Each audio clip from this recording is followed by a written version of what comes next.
Hello everyone, today we will learn about another case. The case of Clelia Medina. Early in the morning on Sunday, February 17, 2008, a man was walking with his dog when he suddenly noticed that the dog was attracted to something strange on the ground. Looking closely, he realized it was a series of drops forming a path. He began to follow them, moving parallel to the canal, not far from Lambersart, France. The drops continued, leading him to the very shore where he noticed a body half submerged in the water. It was swollen and very pale. The man immediately reported it to the police. In the name of law enforcement, forensic experts began to carefully examine the area and the body itself. However, there was nothing that could help identify the female victim. It was not possible to find a handbag that might have contained documents, a mobile phone, or bank cards. The body was taken for an autopsy, and the police continued to investigate the area around the canal for any clues about the identity of the victim. While the medical examiner was working in his office, detectives checked the databases of missing persons to find anything that could help identify the body. In this area, no recent disappearances had been recorded. When it became obvious that the unidentified victim could not be recognized, forensic scientists began searching the canal bank for clues indicating the identity of the deceased or the perpetrator. In the relatively small area where the body was found, cigarette butts and anything that could contain human DNA were collected. To ensure that nothing was missed, a team of divers was called in to check the bottom of the canal. This decision turned out to be correct. One diver managed to retrieve a car jack from the bottom, found just a meter away from the body. The jack, belonging to a standard set for a wing car, had a serial number indicating it was used in a vehicle produced in 1997. It had been in the water for quite a long time, so traces from its surface could have washed away. However, during the examination, human bloodstains were found. They continued to collect data. Initially, it was believed that the victim had been strangled, as characteristic marks remained on her neck. However, the forensic expert concluded that the cause of death was multiple strong blows to the head with a blunt object. The location and shape of the marks resembled those made by a car jack. There were suggestions that the girl could have died in a road accident, but the longer they attempted to prove this, the less plausible the theory seemed. It was soon decided to abandon this idea. It clearly indicated a methodical beating after which the body was simply thrown into the water. A toxicological examination showed that the victim was either intoxicated from alcohol or under the influence of prohibited substances. The deceased was fully dressed, and no signs of abuse were found. At the same time, there were no marks on her hands that would indicate she had fought for her life. The attack had likely come as a surprise to her, and she was unable to defend herself. According to the forensic expert, she died around 5 a.m. The police had only one clue that could help solve the mystery of her identity: a small stamp on her palm that had miraculously not washed away in the water. Such stamps are given to club visitors at the entrance, allowing security to recognize them without the need to check passes or flyers. Typically, these stamps are unique to each establishment and are not replicated. It was quickly discovered that the victim had visited the Buccaneer Club located nearby shortly before her death. Detectives arrived at the club, immediately spoke with the administration and employees, providing them with a description of the deceased. Two young men recognized the girl because she occasionally attended the disco, but no one knew her name. The detectives managed to access the recordings from the CCTV cameras. Thanks to that, the victim was identified. She had arrived at the club the day before she was found in the canal, apparently leaving Buccaneer around 3 a.m. and being killed by 5 a.m. What happened to her between 3 a.m. and 5 a.m. remained unknown. The police spoke to regular patrons and staff in the hope that someone recognized her from the CCTV footage, but no valuable clues about her identity emerged. So far, no missing persons reports had been filed. The police were left with only one option to identify the deceased: to hold a press conference and appeal to the public through the media. Detectives provided a detailed description of the victim and showed footage from the club's CCTV cameras. Within a few hours, a woman admitting that she was the mother of 18-year-old Clelia Medina.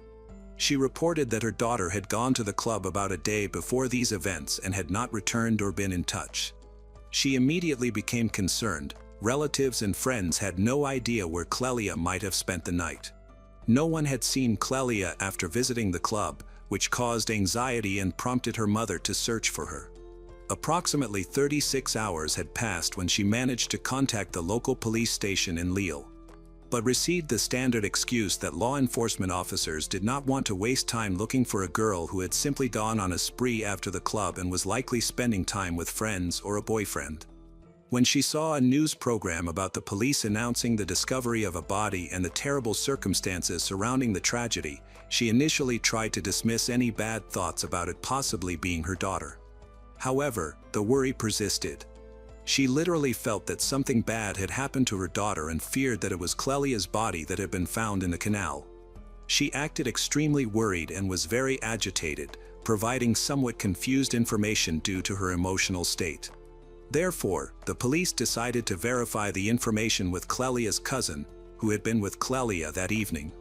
The young man confirmed some of the details provided by Clelia's mother. He helped to clarify valuable information such as the clothing and piercing locations that Clelia had. The victim's identity was almost completely matched.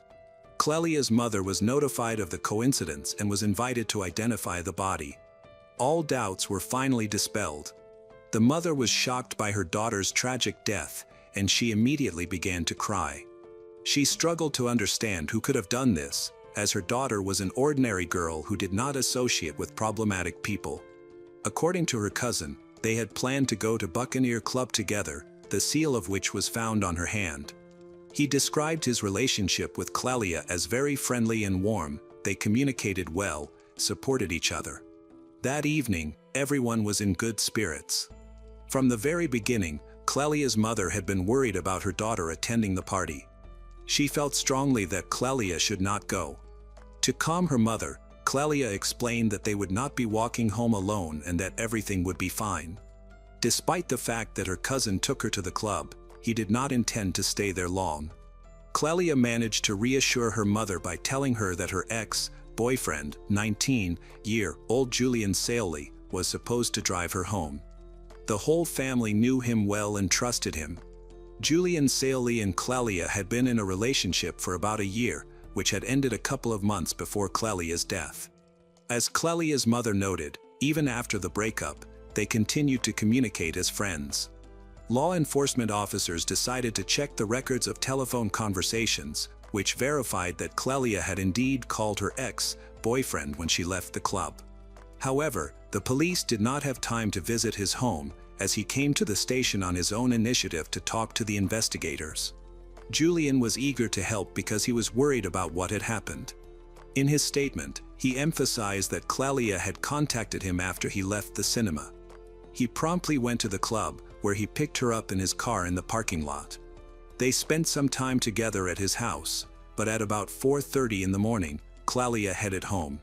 Julian believed that she could have been attacked during this time.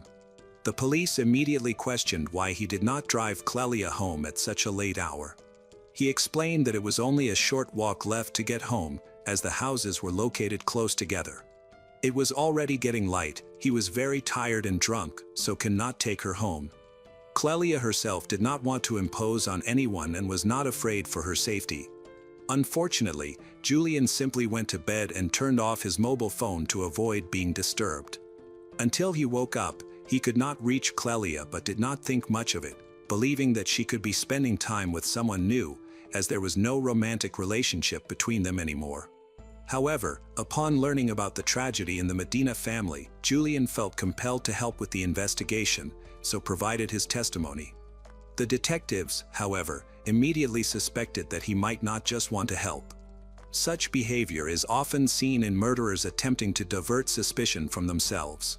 Thus, they decided not to let him leave too quickly, hoping he would either incriminate himself or provide genuine assistance in the investigation. Suspicion grew stronger as Julian reacted very calmly to the details of the crime. He did not show any emotions when looking at the disfigured image, and he appeared neither upset nor shocked. His lack of reaction to the details of his ex-girlfriend's death combined with the fact that he was the last person to see her, made him a person of interest to the detectives. It is known that in such cases, exes are often involved, who kill out of jealousy, resentment, or revenge. To establish or refute this, the investigators asked Julian to show them his car. The detective specifically did not mention the jack that had been found in the canal. He agreed to this request without hesitation. According to his confession, he arrived at the police station in the same car in which he had driven Clelia from the club to his home. The policeman went out into the street with him, and in the parking lot, they found a notch indicating the year of manufacture of the car matched the jack. As soon as the door was opened, they felt a very strong smell of cleaning products. The interior was excessively clean for a young guy. It seemed that a very thorough cleaning had been carried out recently. Nevertheless, Julian immediately justified himself by saying that he had bought a new car only 10 days prior, and the previous owner had cleaned it well before selling it. The police were most interested in the possibility of blood being present. Perhaps Julian could have attacked Clelia in his car or transported the body after the attack. When the mat in the trunk was lifted, they found several suspicious dark red drops that were collected for further analysis. However, none of these stains belonged to Clelia. Nevertheless, Julian continued to be considered the main suspect. It was believed that this was an attack based on passion, so the killer must have known the victim well. Furthermore, the make of the car matched the jack was found at the bottom of the canal. Julian seemed ideal as a suspect based on all the criteria. After, they found one valuable clue, a blood stain on one of Julian's sneakers. After examination, it was possible to prove that the blood belonged to Clelia, but it was not possible to date it with precision. Julian insisted that the stain appeared by chance when Clelia had a nosebleed about a month before the tragedy.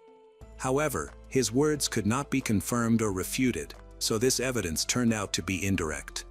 Even Clelia's family was sure that Julian could not have done this. He had always been a very nice guy. Clelia's mother believed wholeheartedly that he was not capable of murder. She commented that Clelia was almost crazy about Julian based on his appearance. He was very kind, loving, and gave Clelia many gifts. However, their relationship was not entirely smooth. They often argued. Julian as an accomplished young man for his age. He grew up in a strict but loving family in Lille, France.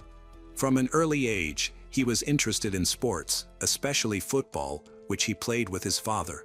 He was not prone to violence and avoided fights, despite being in perfect shape. However, he was forced to drop out of school because of football, wanting to build a sports career, and simply chose training over textbooks. His parents supported their son's decision, especially since he was mature enough for his age.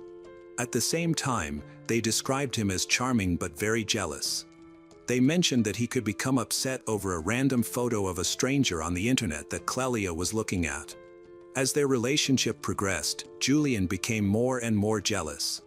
Due to such tumultuous dynamics, they eventually broke up. Despite the tensions, they continued to maintain friendly relations, and everything seemed normal. Except for the circumstantial evidence against Julian, there was no concrete proof. He was released pending further investigation. Then, Julian was arrested and charged with Clelia's murder. He spent about a year in prison, but his lawyer managed to get him released before his trial. Julian repeatedly appealed, claiming there was insufficient evidence to convict him, and was released on bail. However, this lasted until 2011, when his formal trial began. A rather controversial trial lay ahead. From the very beginning, the situation was tense, partly because Clelia's family had changed their opinion about Julian over the lengthy investigation period. They became convinced, based on several dubious facts, that the deceased's ex-boyfriend was indeed a criminal. Clelia's family now demanded punishment for the supposed killer. At this stage, it was necessary to assess the mental health of the suspect. In June 2008, Julian was visited by an expert psychiatrist who noted no deviations. Julian willingly made contact and described in detail the events related to Clelia. He admitted that there had indeed been several conflicts which ended in slaps to the face. Although he did not think this was normal, he justified himself, citing jealousy regarding Clelia and claiming that she had stolen from him multiple times. After the examination, the specialist concluded that Julian was completely in his right mind and capable of appearing in court. Tension was literally in the air. The defense team escalated the situation to the point where a fight broke out right in the courtroom. Several people were slightly injured, so the trial was postponed because of this unpleasant incident and the subsequent bureaucratic red tape. Everything was delayed for another year until 2012. From February 2009 until the start of the trial in June 2012, Julian lived with his paternal aunts near Paris. She immediately noticed how angry he was. At first, they thought it was connected to the slander against him. However, his discontent grew as the trial approached. Meanwhile, the Medina family accused Julian's lawyer of unnecessarily dragging out the proceedings, which only heightened tensions. The first witnesses began to speak at the meetings. There was a mutual friend of Clelia and Julian who recalled that all three of them had once been driving in a car together after their romantic relationship had ended. Julian had even started dating a new girl, who happened to be one of Clelia's close friends. This situation made she very upset and jealous. Despite their breakup, a conflict ensued between them, which even escalated to physical confrontation. They exchanged blows. At one point, Clelia even attempted to jump out of the moving car, but Julian managed to pull her back inside. By the time the car reached her friend's house, Clelia finally exited and continued yelling at Julian from the street. He tried to calm her down, but she simply waved her hand dismissively and left the scene. This friend was convinced this was not an isolated incident, as outbursts of jealousy and aggression were repeated throughout their relationship. In addition to this event, Clelia's parents recalled several instances during family vacations with Julian where he lost control. They once caught him walking around the apartment with a weapon. However, he had managed to convince Clelia's relatives that it was just a failed joke. They now understood the situation was much more serious. From the very beginning, Clelia had been in great danger. Another friend of Julian recounted an incident where, in a fit of rage, he began to choke one of his girlfriends. The once pleasant, sociable, and good-natured Julian was now portrayed as a monster capable of losing control at any moment. So, the change in the Medina family's attitude toward him did not seem strange. Julian had lied about the time. He told the police that Clelia left his house at 4:30 a.m. Detectives managed to track their mobile phones and prove that they were still together at 5 a.m., which is when Clelia was believed to have died. Subsequently, Clelia's phone unexpectedly turned off at 5:10 a.m. Previously, during an interrogation, Julian said that attempted to contact Clelia again but could not get a response. Detectives believed the call to his ex-girlfriend was made intentionally to create an alibi. Shortly thereafter, Julian's phone also turned off for several hours. Investigators suspected he deliberately turned off his devices to avoid being tracked. Despite all the circumstantial evidence against him, Julian continued to insist on his innocence. His lawyer argued that none of this evidence proved his guilt beyond a reasonable doubt. Throughout the investigation, detectives tried to extract a confession from Julian, but he steadfastly maintained his innocence. The pressure from authorities led him to feel embittered. He claimed that the persecution caused him to face difficulties in real life and to suffer from insults, unfounded accusations. Phone records revealed something intriguing. Julian's new girlfriend also tried to contact Clelia shortly before the murder. At first, she did not disclose any details as to why she tried to contact Clelia at all. However, in 2011, the girl spoke to detectives and made a rather dubious statement. According to her, she felt guilty that Clelia was dead. The reason for her fears stemmed from the fact that, as a close friend of Clelia, she was dating Julian. This clearly caused great discontent for his ex-girlfriend, who took every opportunity to contact him. On that fateful night, Julian's new girlfriend decided to act on her feelings. She did not like Clelia as such attention directed at the guy. She believed that this was the impetus for another conflict between the exes, which ended tragically. When the police received this statement, they were puzzled and decided to explore this new details. The application ended up at the station, and detectives tried to find out if it was possible that she was an accomplice. They insisted that Julian's new girlfriend may have unintentionally provoked the attack but did not pursue such a goal intentionally. According to her, she had been afraid to admit it because she feared her boyfriend's reaction. The neck of the deceased showed clear signs of strangulation, as if her throat had been squeezed with bare hands. Apparently, the victim could not have been killed in this way, so the criminal used a metal jack from the car. Although it was inconvenient, it quickly became the instrument that ended the innocent girl's life. The killer inflicted a large number of blows to her head and face, which proved fatal. The degree of cruelty was astounding. He broke her facial bones. The prosecutor addressed the jury, stating that leaving such a dangerous person at large was a crime. Despite the circumstantial nature of the evidence, the prosecution managed to prove the defendant's guilt. The prosecution's witnesses appeared scared as they recounted their experiences with the real Julian. The jury found Julian solely guilty of premeditated murder. As he left the courtroom, he turned to the victim's family and said something that sounded like a threat. From the very moment Julian found himself behind bars, he began writing endless appeals to challenge the sentence, insisting that he was a victim of bias and incompetence. Probably feeling his helplessness and unbearable situation, he even insulted one of the judges in writing, subsequently refusing to retract his comments, insisting he was a victim of governmental arbitrariness. However, all his requests were rejected. While in prison, he was involved in another incident related to his inability to control his aggression. Using a homemade sharpener, he threatened to kill one of the prison guards, whom he took hostage for several minutes. Julian was eventually overpowered and neutralized. Now, he remains behind bars. Welcome back to our channel. Today, we will explore a new case, the case of Tony Alexander King. Rocio Juaninkov Hornos was born in 1979 in Spain and was the youngest of 3 siblings. Their parents divorced when Rocio was very young, and the children remained with their mother. Her mother, Alicia Hornos, raised her and her 2 older siblings, Rosa and Guillermo, in the town of Millas. Rocio was described as an angelic child. She had a positive outlook on life and was adept at finding solutions to challenges. She cared deeply for her mother and siblings. At that time, Rocio was also in a relationship with a boy who, according to many, loved her very much. However, everything changed on October 9, 1999. That day, Rocio spent the day and evening at her boyfriend's house, where his mother was also present. They decided to go to a fair in Fuengirola, a nearby village. Later that evening, around 9:30 p.m., Rocio chose to leave her boyfriend's house, saying she wanted to go home to shower and change before going to the fair.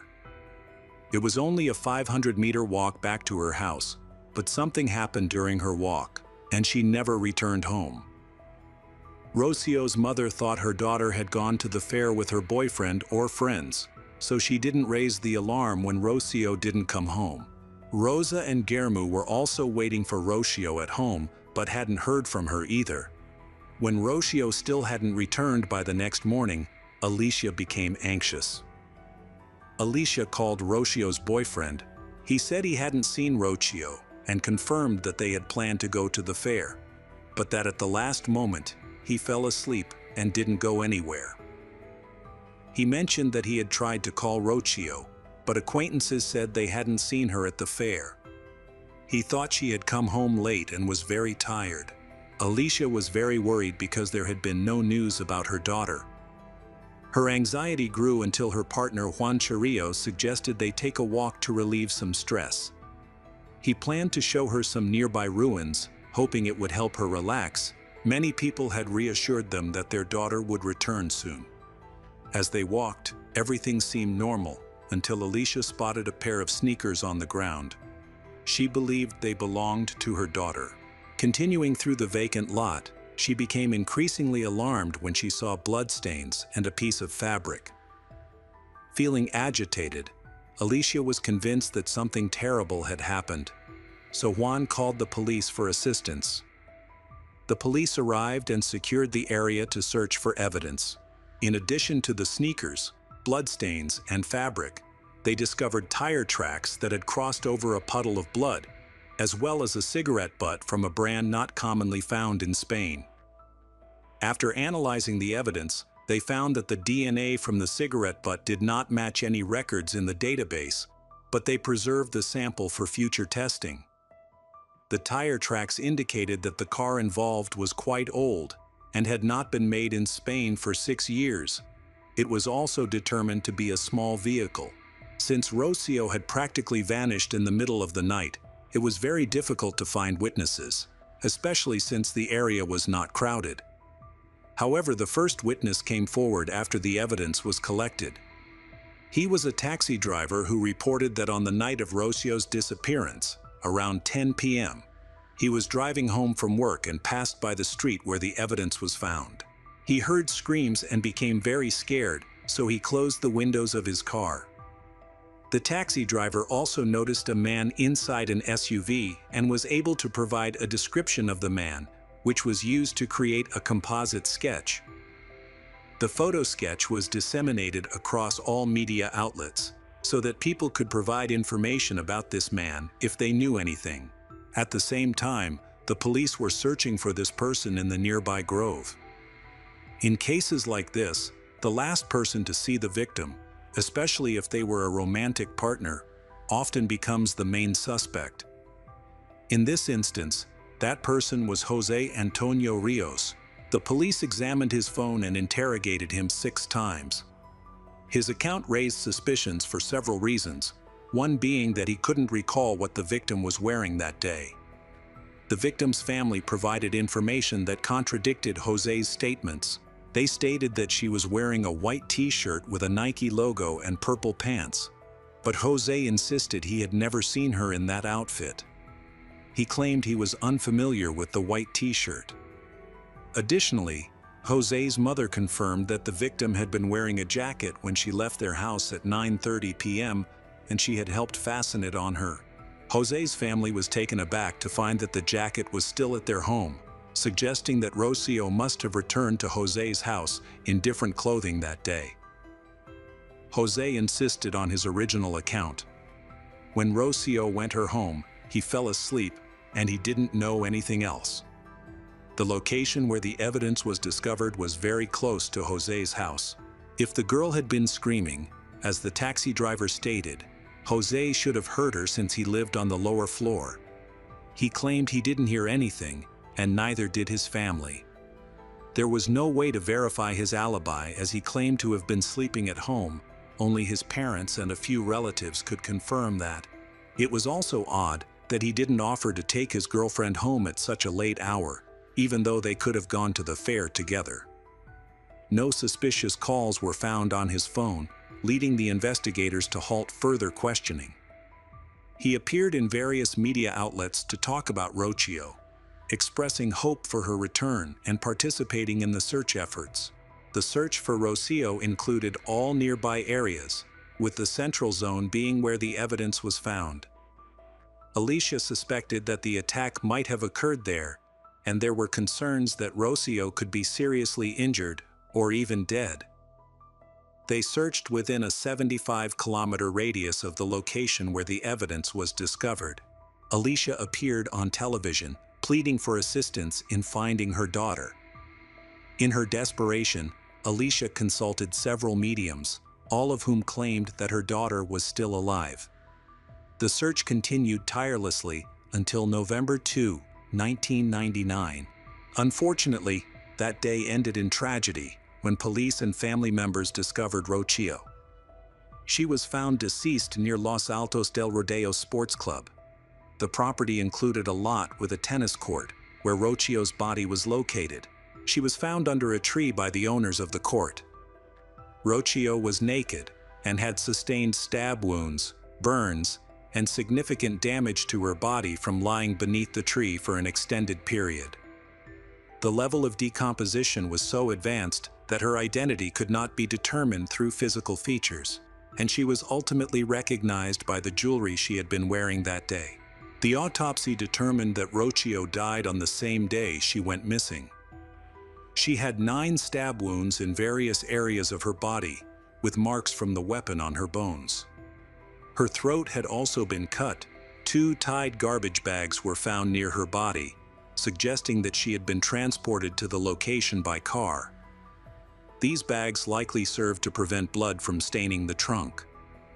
The investigators believed that the perpetrator did not leave her there on the day of her disappearance, but rather several days later. Investigators discovered a badge next to the body. However, the badge had no name on it and therefore provided no useful information. The autopsy revealed that all 9 stab wounds were made with the same weapon, likely a pocket knife. 8 of these wounds were clustered on her back, indicating that she might have been unconscious or already dead when they were inflicted. The remaining wound on her front, like the 8 on her back, affected vital organs and contributed to her death. Additionally, pink fabric fibers were found at the scene. Besides, another bag was discovered at the crime scene containing her clothing. This bag held a hair that did not belong to Rocio, as it was dark, while she had blonde hair. Although this bag, along with the badge and fabric fibers found on the body, could have aided investigators, they were not useful at that time. The hair was rootless, and the technology then available could not analyze DNA without a root. The fabric fibers, identified as clothing fibers, could not be analyzed either. They needed to be compared with the suspect's clothing, and the samples would have to match exactly for the evidence to be significant. The only helpful item for the police was the clothing found in the bag, including a well-known white t-shirt. This t-shirt had traces that supported the theory that Rocio died from stab wounds and confirmed the number of wounds inflicted. A few weeks prior, 4 police officers noticed a car with multiple passengers while patrolling the area where Rocio later went missing. When they checking the license plate, they found that the car belonged to Dolores Vasquez. Dolores and Alicia have been in a romantic lesbian relationship for 10 years. Initially, their relationship was happy, and they bought a house where they lived with Alicia's children. However, issues arose as the children grew older. Dolores took on the role of disciplinarian and was much stricter than Alicia preferred. Dolores often criticized and punished the children severely, leading to frequent arguments between the couple. Ultimately, they decided to separate because their relationship had become unhappy. Even after the separation and Alicia moving out of their shared home, Dolores remained a significant figure in her life. Alicia, Rocio's mother, lacked higher education and struggled to find a well-paying job, which led to financial challenges for the family. Meanwhile, Dolores held a high-status job and provided substantial financial support to them. She often expressed her love for Alicia's children as if they were her own, particularly for Rocio, whom she practically raised. Dolores was instrumental in the efforts to find Rocio and also contributed financially to the investigation. As the investigation progressed, the police initially had several suspects, but that number gradually decreased. Almost a year after Rocio's death, in September 2000, the first arrest occurred. Dolores was taken into custody as the sole suspect. Dolores's arrest was initially controversial, as the police had no clear evidence linking her to the crime. Some initial clues led them to suspect that the real culprit might be a man, as suggested by a sketch provided by the only witness, a taxi driver. However, the police focused on Dolores, believing that she was motivated by a recent breakup with Alicia Hornos, Rocio's mother. They suspected that Dolores may have acted out of resentment. There were even rumors that Rocio played a role in the breakup, as her relationship with Dolores was said to be strained. These assumptions became the justification for Dolores's arrest. After the detention, one of Spain's most publicized and controversial trials began. Dolores was interrogated for several hours, but consistently maintained her innocence. Earlier, evidence suggesting her involvement had emerged. Pink fabric fibers found on Rocio's body were compared to Dolores's athletic clothing. Laboratory analysis indicated a near-perfect match, confirming that the fibers came from Dolores's clothing. This initial analysis was conducted by a toxicological laboratory, and the police announced the findings at a press conference, leading to a shift in public opinion against Dolores. However, at her attorney's request, a second analysis was conducted at a forensic laboratory. This time, the result was negative. Dolores's defense argued that the initial laboratory might have made an error. The case received widespread media coverage, and everyone had something to say about the actual findings of the police or Dolores's family life. Discussions arose suggesting that Dolores harbored deep-seated resentment towards Rocio. The trial commenced in 2001, and multiple testimonies revealed a very strained relationship between Dolores and Rocio. Alicia testified that Dolores often punished Rocio harshly, restricted her from leaving the house for many years, and frequently yelled at her. As a result, Rocio struggled academically, leading to further reprimands from Dolores, intensifying their conflicts. Alicia recalled a specific moment when Rocio expressed her fears, saying, "Mom, one day she is going to kill me, and you will do nothing." Rosa also shared her experiences of humiliation at the hands of Dolores. Initially, this behavior stemmed from Dolores's education.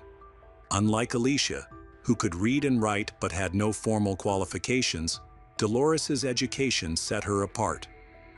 Dolores often introduced Alicia as her sister to friends and acquaintances, rarely acknowledging her as a partner to anyone outside their close circle. This led Alicia to feel that Dolores no longer loved her or her family. A few months prior to the incident, Dolores had threatened Alicia because she refused to rekindle their relationship. Alicia was already with someone else. Alicia told Dolores that their romantic involvement was over, but Alicia was open to being friends and would offer help if needed. In response, she ominously warned Alicia, "You will cry bloody tears. You will be in pain." However, there was no evidence to show that Dolores was physically at the crime scene or had approached Rocio's body. The available evidence may suggest the guilt of someone else, rather than that of Dolores. Despite this, she was labeled guilty based on the evidence presented in court. The police suspected that Rocio knew her attacker. They believed this individual had given her a cloth to use on her wound after inflicting the first injury to the front of her body. However, when Rocio attempted to escape, the attacker, in a fit of rage, inflicted additional wounds to her back. The numerous wounds indicated a level of hatred and cruelty. One piece of evidence was a badge. Dolores participated in the searches, so she could have had access to these badges. Additionally, the testimonies of Dolores's employees came into play, indicating that Dolores was anxious and irritable on the days surrounding Rocio's disappearance. One employee reported that on the day Rocio's body was found, Dolores took a picture of her and began stabbing it with a knife, ultimately destroying the photo. Dolores claimed this was because the employee's Spanish was poor and she wanted to explain what had happened to Rocio. Meanwhile, the police have not released information about how Rocio was killed. An employee reported that on the day of the incident, Dolores shouted about a problem. Another piece of evidence against Dolores is that she usually took daily walks with a friend from Ukraine between 9 and 10 o'clock in the evening. However, on the day Rocio disappeared, Dolores did not meet with her friend and canceled their plans.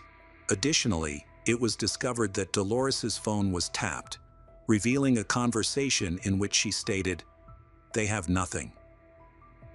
The police questioned her friends and family, prompting many to contact Dolores to check on her and ask what to say to the authorities.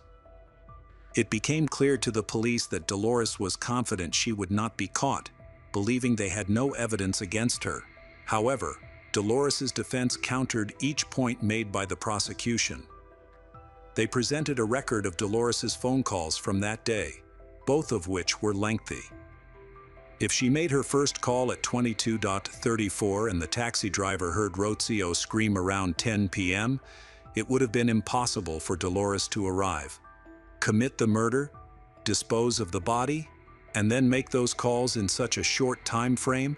Furthermore, when Dolores called her friends and family, none reported that she seemed nervous or acted unusually. Everything appeared normal. As a result, some evidence was dismissed.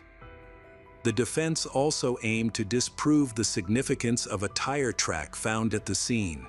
The track belonged to an old car, while Dolores drove a newer Toyota with different tires.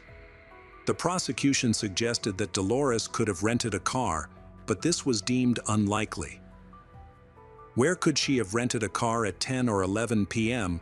Rental services would have logged such an unusual request, yet the prosecution had no proof that Dolores rented a vehicle. There was also a theory that she borrowed a car from a neighbor who left their keys in the car, but this idea was considered too far-fetched to be taken seriously. The DNA found on the cigarette butt belonged to a man. The taxi driver testified that he saw a man near the garbage bags containing Rocio's body. Fingerprints on the bags did not match those of Dolores, meaning there was no evidence to prove she was at the crime scene.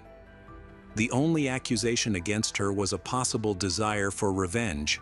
Additionally, Dolores was known to be psychologically unstable, unfriendly, and often in a bad mood.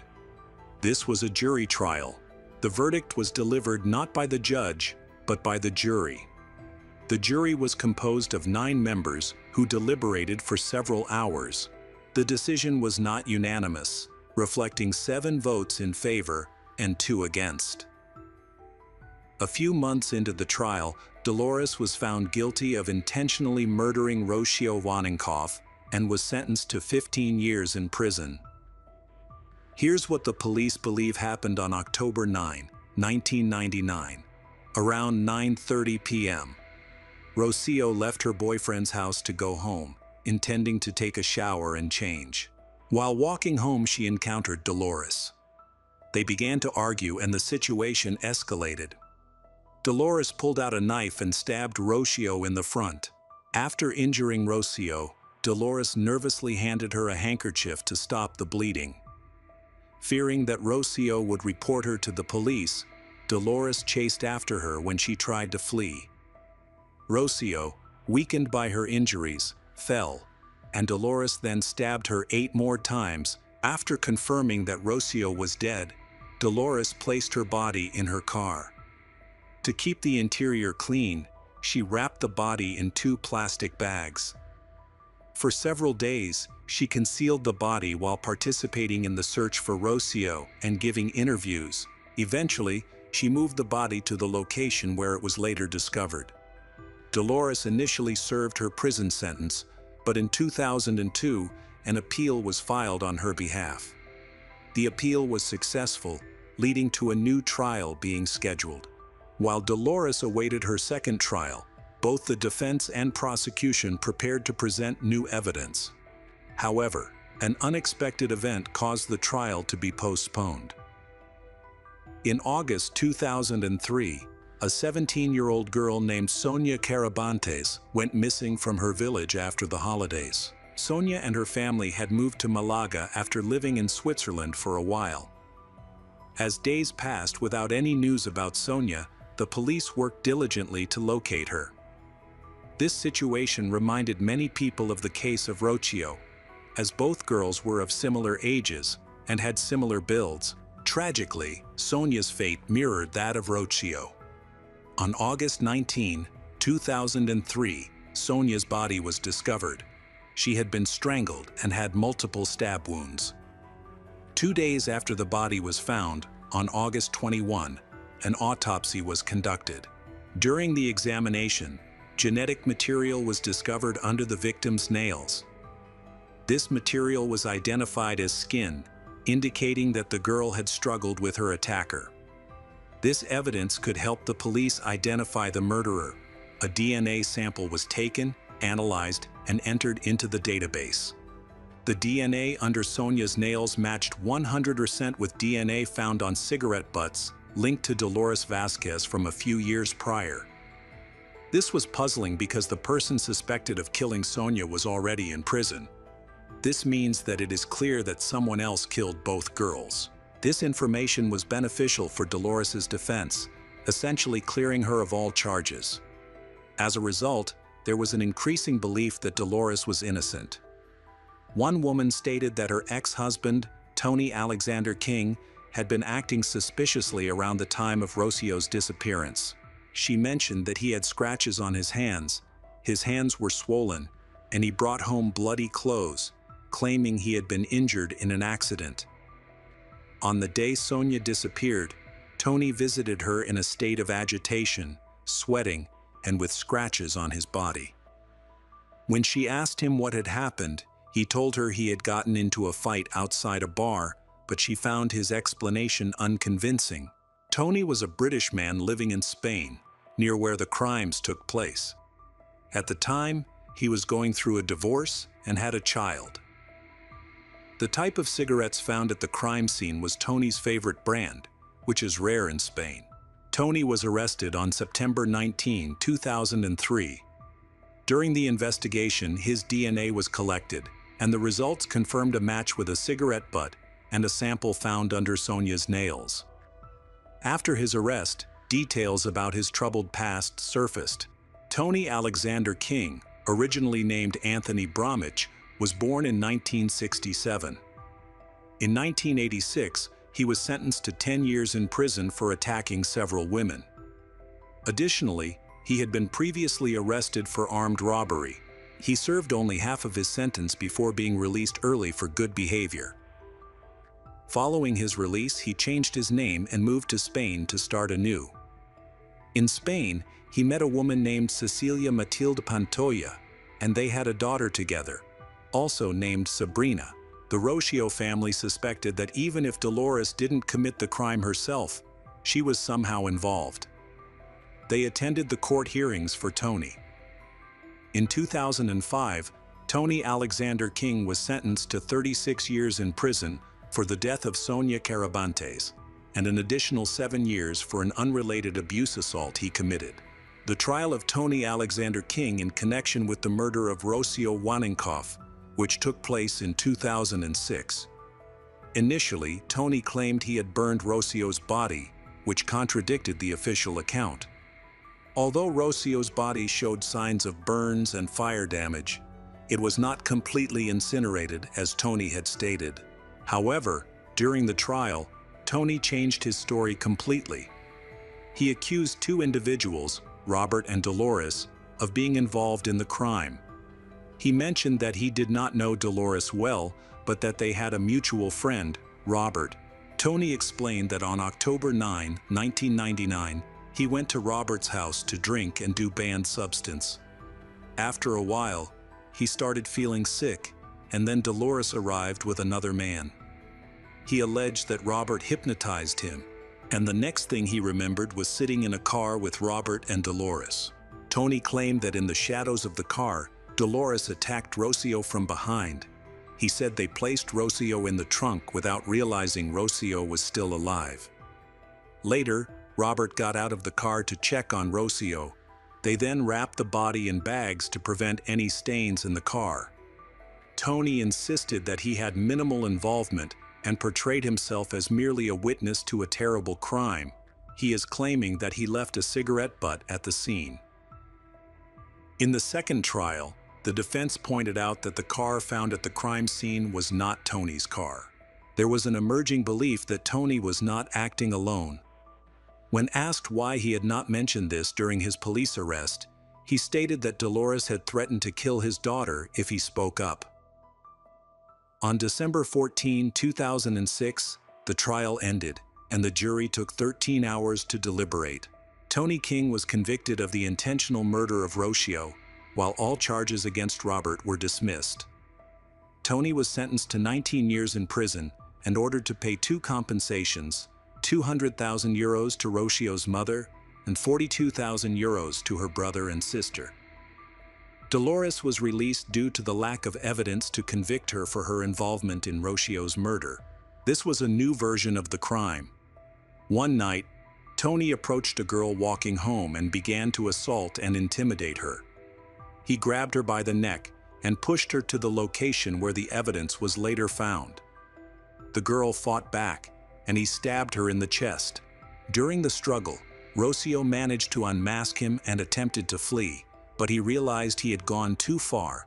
None of his previous victims had escaped or sustained such severe injuries. After Rocio collapsed, he repeatedly stabbed her in the back until she was no longer breathing. He left her body there for several hours before returning in a car. It is believed that he had the accomplice who helped him load the body into the vehicle. For several days, he kept the body with him before disposing of it where it was ultimately found.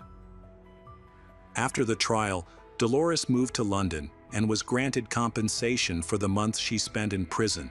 Many believe that the case cannot be considered closed, as there are still people who assisted Tony. Some think that those individuals could have included Dolores. The families of Rocio and Sonia suffered the loss of daughters who can never return. This case is quite complex, with many developments, particularly in Rocio's case. It remains uncertain whether a single DNA sample found on a cigarette butt was sufficient to place all the blame on Tony. Meanwhile, the Rocio family believes that Dolores played a role in the crime, even if she did not directly kill Rocio. The first test suggested that fibers from Dolores's clothing were found, but a subsequent test contradicted that finding. There is no concrete evidence against her. Unfortunately, without solid evidence, we can only theorize. Hello everyone. Today we will learn about another case, the case of Matthew Terry. A woman called 911 from Lithia, a suburb of Tampa, Florida. She reported hearing screams from a nearby house and discovered an injured woman with a severe neck wound, bleeding heavily and struggling to breathe. It seemed that the attacker may have escaped into the woods upon hearing someone approaching the house. To start, let's get to know Kay Baker, a resident of Lithia, Florida, where she lives with her two sons. Kay Baker, 43, is a third-grade math and science teacher at Cypress Creek Elementary School in Ruskin. On the night of May 28, 2022, which was a quiet and warm evening, her neighbors, Jonathan, was sleeping peacefully on his sofa while his wife and children were also fast asleep. Shortly after midnight, Jonathan was startled awake by sounds that he later described as a scream, the sound of someone falling to the floor, and the sound of someone choking. Initially, he thought one of his daughters had fallen out of bed, so he went upstairs to check, only to find that everyone was still fast asleep. Jonathan decided to investigate the sounds outside and discovered a woman lying face down in his front yard. This woman was later identified as Kay Baker. She was in a pool of blood that appeared to be coming from her neck. While Jonathan checked on her, he heard a noise behind him. He turned to look toward the rustling in the woods behind his house but saw nothing. He then asked his wife, Ruth Figgins, to call 911. Unfortunately, by the time rescue workers and deputies from the Hillsborough County Sheriff's Office arrived, Kay had already died. Medical examiners at the scene found multiple stab wounds on her shoulders and neck. The cut on her neck was so severe that detectives believed the attacker intended to behead her, describing it in their reports as almost decapitated. The police searched the area around Kay's house and spotted a gray Ford Focus parked in the driveway. They checked the license plates and confirmed that the car belonged to Matthew Terry. One of the windows in Kay's house was open, and its screen had been removed. This window was in a room used by one of Kay's sons, but neither son was home that night. The window faced the Jonathan's house.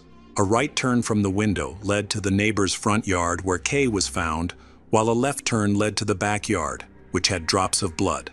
Detectives quickly secured a search warrant to enter Kay's house. Inside, they noticed that one knife was missing from the kitchen's meat-cutting set, and a mobile phone was still there. The missing knife was a bird's beak, named for its shape and used for peeling vegetables. The bathroom door frame showed significant damage, suggesting that someone had forcefully broken into the master bedroom. where more recent evidence was also found. Signs of a break-in were evident on the nightstand, where another mobile phone was discovered. They then called in a handler with a dog to track a scent. After some time, the dog led a sheriff's deputy to a wooded area where they found a patch of grass soaked with blood. Realizing the perpetrator might be nearby, the authorities decided to bring in another canine unit with a Belgian Malinois, known for its ability to apprehend criminals. The sheriff's deputies took the dog to the blood site and warned that they would release the dog if anyone was hiding, and did not come out. Shortly after, the dog began barking and tried to rush forward. The police soon discovered Matthew hiding in tall grass and bushes. He was only wearing a t-shirt and underwear, and his clothes were covered in blood. Matthew had injuries on his neck and struggled to walk. After a struggle, the police stopped the pursuit, and he was arrested on a charge of first-degree murder. May 27, 2022, marked the end of the school year, providing a perfect reason to celebrate. That evening, Kay went to a grill bar with her boyfriend, 47-year-old Matthew Terry. While at the bar, they both got up to use the restroom. Kay returned first and accidentally bumped into her friend Kelly Andrews. Overjoyed to see each other unexpectedly, Kay started dancing happily. As Kay danced, a man neither she nor Kelly knew walked by and made a joke about their celebration. This interaction lasted about 4 seconds and occurred just as Matthew was coming out of the restroom. Matthew assumed that Kay was dancing with another man. At the bar, he confronted Kay, angrily accusing her of dancing with a stranger. Kelly and other regular customers overheard their argument. After that, Matthew and Kay left the bar and headed home. It was around 11:30 p.m., and the drive would take over an hour, during which Matthew continued to argue about the dancing. Frustrated, Kay called Kelly and asked her to clarify that she had not danced with the stranger. Kelly then told Matthew to stop being unreasonable. After the phone call, Kay texted her friend to say she was okay. About 30 minutes later, Kay was found in Jonathan's yard, covered in blood. Investigators believe that Matthew was trying to kill Kay. In a drunken rage, he reportedly stabbed her multiple times and attempted to cut her throat. Kay managed to escape through a window and ran into her neighbor's yard. It's important to note that Kay was not Matthew's first victim. He had a history of violence against women. Matthew had been in a relationship with Michelle Rogers. They met in 2015 through a mobile app while both living in Michigan, where Michelle was with her 5-year-old son. After a brief acquaintance and several months of dating, Michelle decided she wanted to end the relationship until she found out she was pregnant. For the sake of the child, she thought it was best to reconcile with Matthew, and after some time, they began living together. However, Michelle quickly became evident that Matthew was a violent person, and his behavior worsened when he was drunk. One time, he threw a cast iron skillet at Michelle while she was holding their young son. On another occasion, Matthew picked up her cat and threw it against the wall. At night, when he was angry and drunk, Matthew would show up at their apartment and knock on her door, claiming he knew she was sleeping with another man and demanding to be let in. Once, he told one of his colleagues that he wanted to beat Michelle up. The colleague took Matthew's speech as a way for him to vent and didn't think much of it. Several months later, on March 17, 2017, it became evident how serious Matthew's threats were. That day, he went bar hopping with a few friends. By around 6 p.m., Michelle decided to go find Matthew, who was at a nearby bar. When she found him, he was noticeably drunk, slurring his speech and stumbling. Frustrated that he had gotten so intoxicated, Michelle left him at the bar and went home by herself. Around 8 p.m., Matthew knocked on the back door and she let him in. He was very drunk, unable to stand or walk properly, and appeared upset, bordering on angry. After letting him in, Michelle returned to the couch where she had been sitting before. Meanwhile, Matthew went to the kitchen and seemed to be preparing a sandwich. From the couch, Michelle could easily see him as the kitchen and living room were quite open. Michelle was sitting on the couch watching TV when Matthew suddenly appeared from behind and approached her quickly and aggressively. Startled, she asked, "What are you doing? Oh my God, what are you doing?" Without responding, Matthew began to push her toward the front. In that moment, they both fell to the floor. While they were on the floor, Matthew tried to restrain Michelle and continued to hit her. As they struggled, Michelle attempted to break free and in a moment of desperation, screamed that she loved him and asked why he was doing this. Matthew responded coldly, saying, "You don't need to say anything to me. I am just going to kill you. I'm going to beat it out of you." Michelle continued to fight back and managed to get to her feet. However, Matthew struck her in the face multiple times with great force, knocking her down to the floor again. Despite her efforts to rise, Matthew jumped on her, using his full weight to keep her down. Her hand slipped on the blood-slicked floor, and it seemed she had a broken nose. Matthew then grabbed Michelle by the head and slammed it against the floor. Each time he did this, she felt darkness closing in around her, fearing he would knock her out. Michelle was in a state of confusion, thinking, "Is this really happening?" Her head was spinning, and she could hear shuffling noises coming from the kitchen. Suddenly, she felt Matthew approach from behind and stab her in the neck with a knife. Summoning her last bit of strength, Michelle managed to break free for a moment and noticed a door leading to the garage behind her. So Michelle was able to run to it and press the opener with her left hand to try to open the door and escape. The garage door began to open, but it was moving slowly, and she knew she couldn't crawl under it before Matthew reached her again. As she waited for the door to open wide enough, Matthew lunged at her once more, trying to stop her from leaving. They both fell to the ground, and by that time, the garage door had lifted enough for them to roll out onto the driveway. They rolled a bit on the driveway, revealing that Michelle was lying beneath Matthew. He was furious and had both hands on her head, striking it repeatedly against the cement. He still had the knife and stabbed her 3 times in the right shoulder. Throughout this, Michelle screamed for help. At one point, she heard voices from across the street saying, "Leave her alone." But later she couldn't tell who was speaking or what they were discussing. When Matthew lowered the knife, Michelle grabbed the blade and pulled it toward herself. At that moment, Matthew relaxed his grip, causing the knife to fall to Michelle's next side. She hoped that without the knife, he would stop fighting, but he continued to struggle to get it back and kept hitting her head against the road. Matthew started biting Michelle, targeting her shoulder and then her left cheek twice in an attempt to make her release the knife. During the struggle, Michelle screamed for help, pleading with him to stop. Eventually, a neighbor called 911. When Matthew heard the sirens approaching, he released Michelle and ran back into the house. Michelle got up and seized the knife to prevent him from taking it back. Blinded by blood filling her contact lenses, she hurried across the street, following the directions of neighbors who were guiding her with their voices. As soon as Michelle crossed the street, she collapsed in her neighbor's yard. The police discovered Michelle lying in the yard after she had been attacked, suffering from bites, bruises, and multiple stab wounds. Fortunately, she survived but spent 5 challenging days in intensive care before she began to recover. Matthew faced attempted murder charges for his violent actions against Michelle. After his arrest, he reached out to an old friend, Kay Baker, to testify in his defense.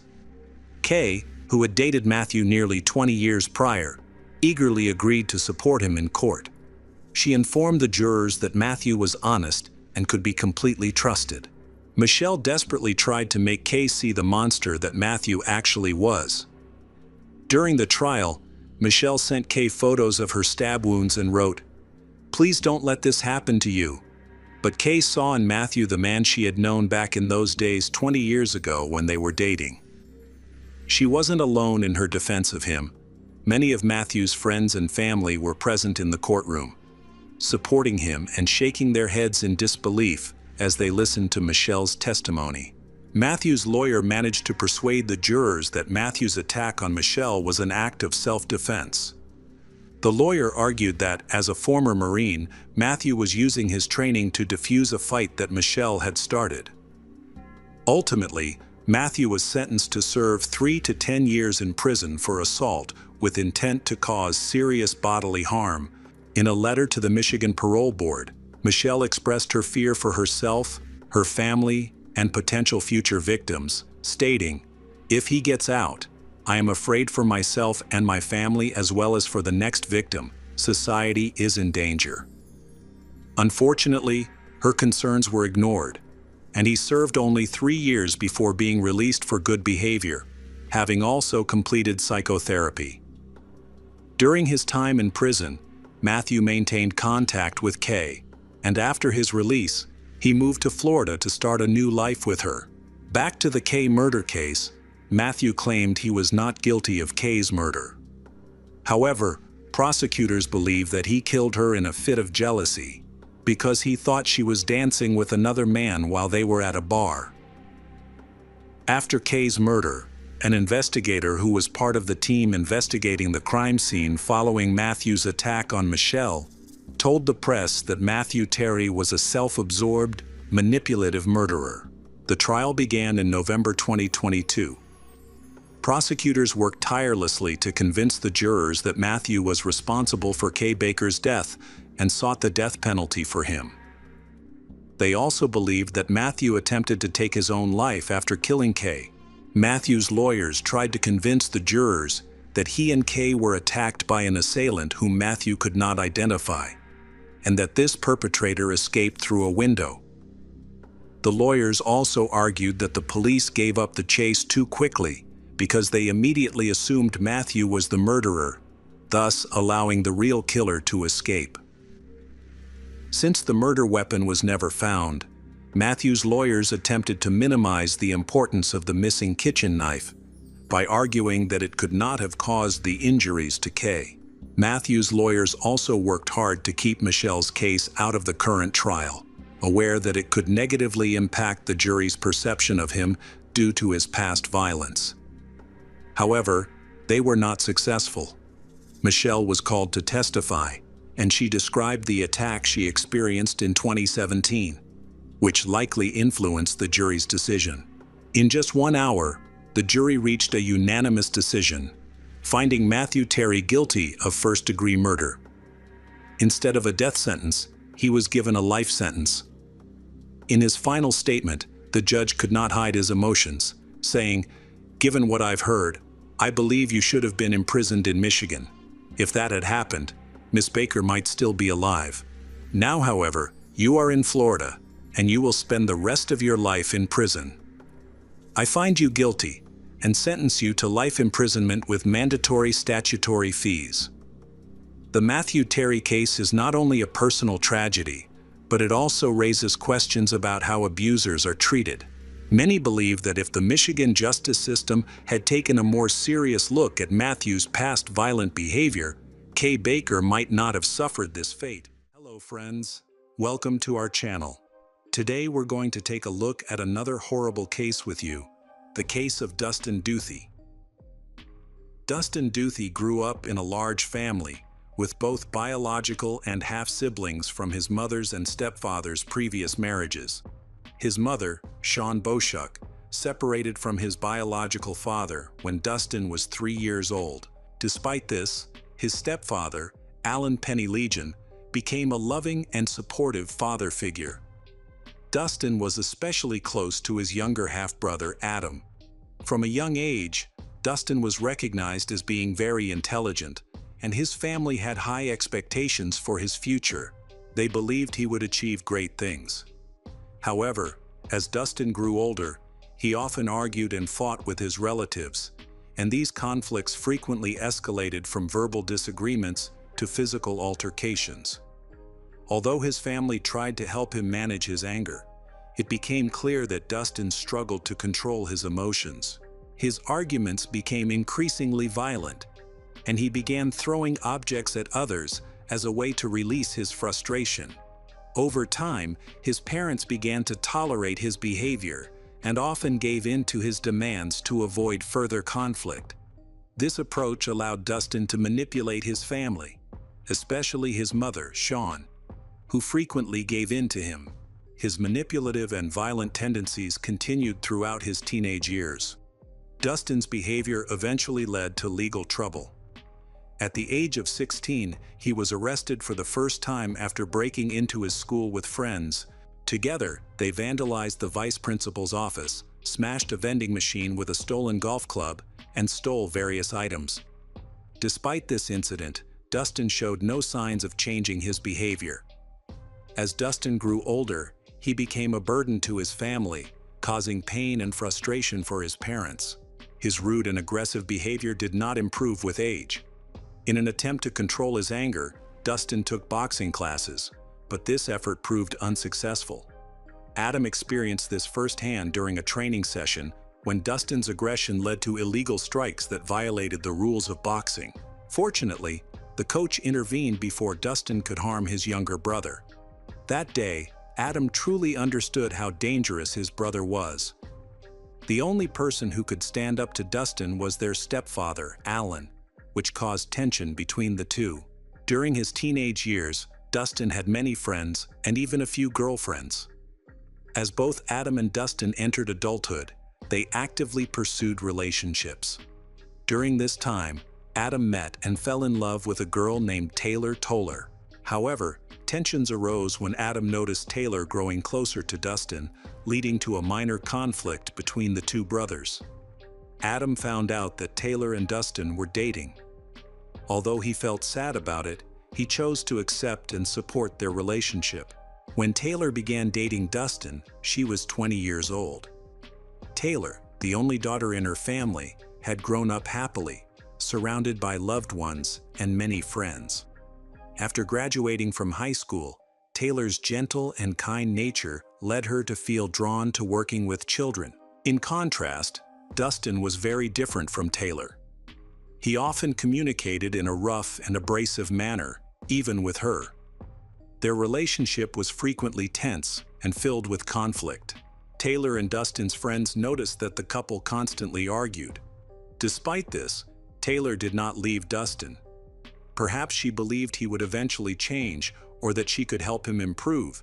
Their complicated relationship dragged on for years, but Dustin's inability to control his anger only made things worse. The situation became even more strained due to frequent arguments with Dustin's family. These conflicts escalated to the point where Dustin physically assaulted his younger brother, Adam, and his stepfather, Alan.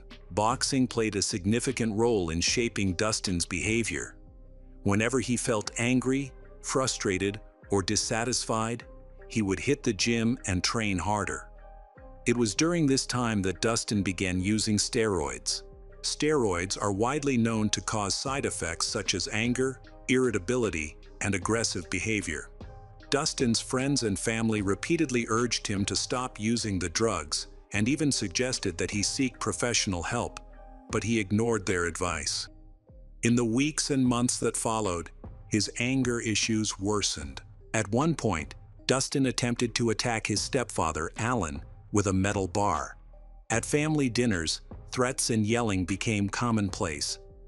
One evening, however, Dustin's behavior became so unbearable that he was asked to leave.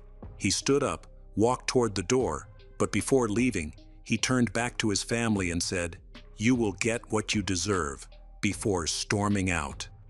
The family had grown accustomed to Dustin's behavior. These behaviors had become a regular part of their lives. At the time, no one truly believed he would act on any of his threats. However, years of unchecked behavior and lack of intervention were about to take their toll. Everything would come to a head in the summer of 2018. On the morning of Tuesday, July 31, 2018, Adam began his day as usual with a cup of coffee. While sipping his coffee, he realized he hadn't heard from his brother Dustin or the rest of the family in days. Feeling concerned, Adam tried calling Dustin, but his calls went straight to voicemail. He continued trying to reach his brother, but all attempts were unsuccessful. Before he could dwell on it further, Adam received a surprise call from the police. They asked to meet him at his home to discuss an urgent matter. When Adam pressed for details, the officer explained that it was not something they could discuss over the phone. When the police arrived, they shared news that would change Adam's life forever. They informed him about a phone call Dustin had made to the police. During the call, Dustin confessed to killing his girlfriend a week earlier, as well as his stepfather and mother. According to the police, Dustin had been sitting downstairs with a knife and a bottle of whiskey, unable to bring himself to go upstairs and face what he had done. The police rushed to Taylor's home in Elmwood Park, where they discovered her body. Dustin was arrested shortly after making the call and did not resist arrest.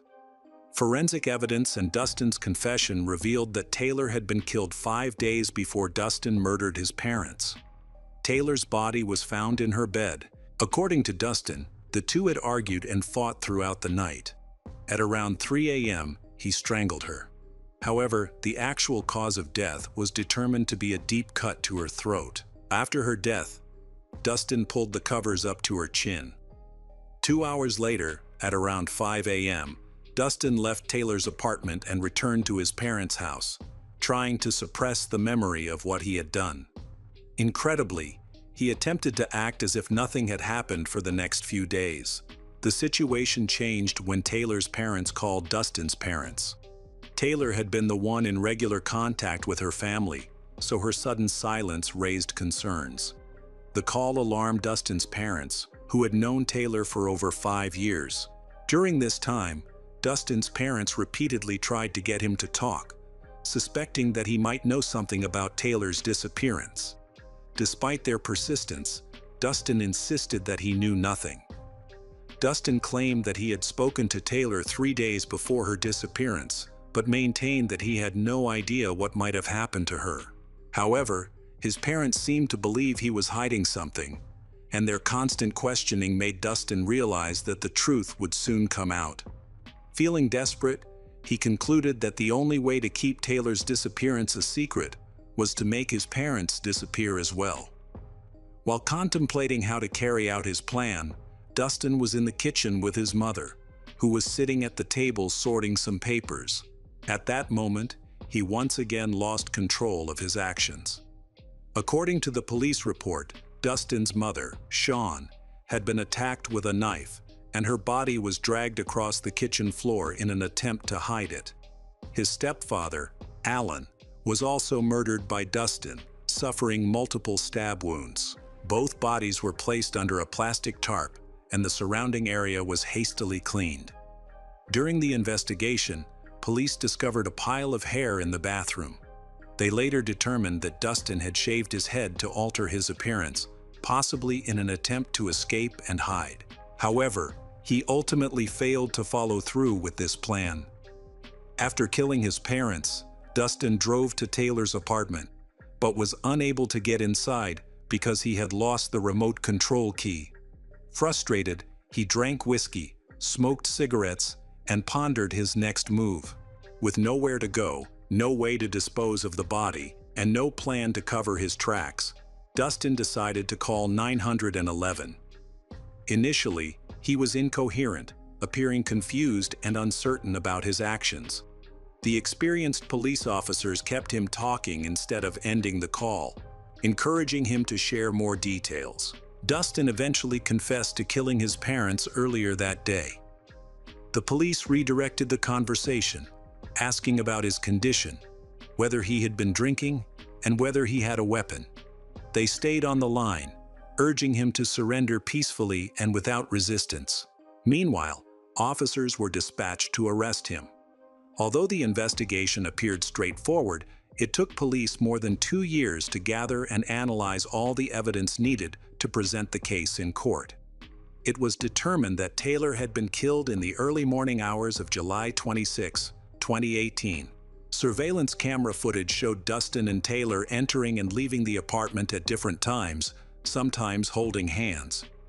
The evening before the murder, Taylor was seen returning to the apartment alone, visibly upset and crying.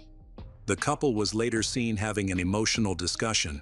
At 5:15 a.m., Dustin was seen leaving the apartment alone, carrying a large box. He then removed the box and a black bag from his car.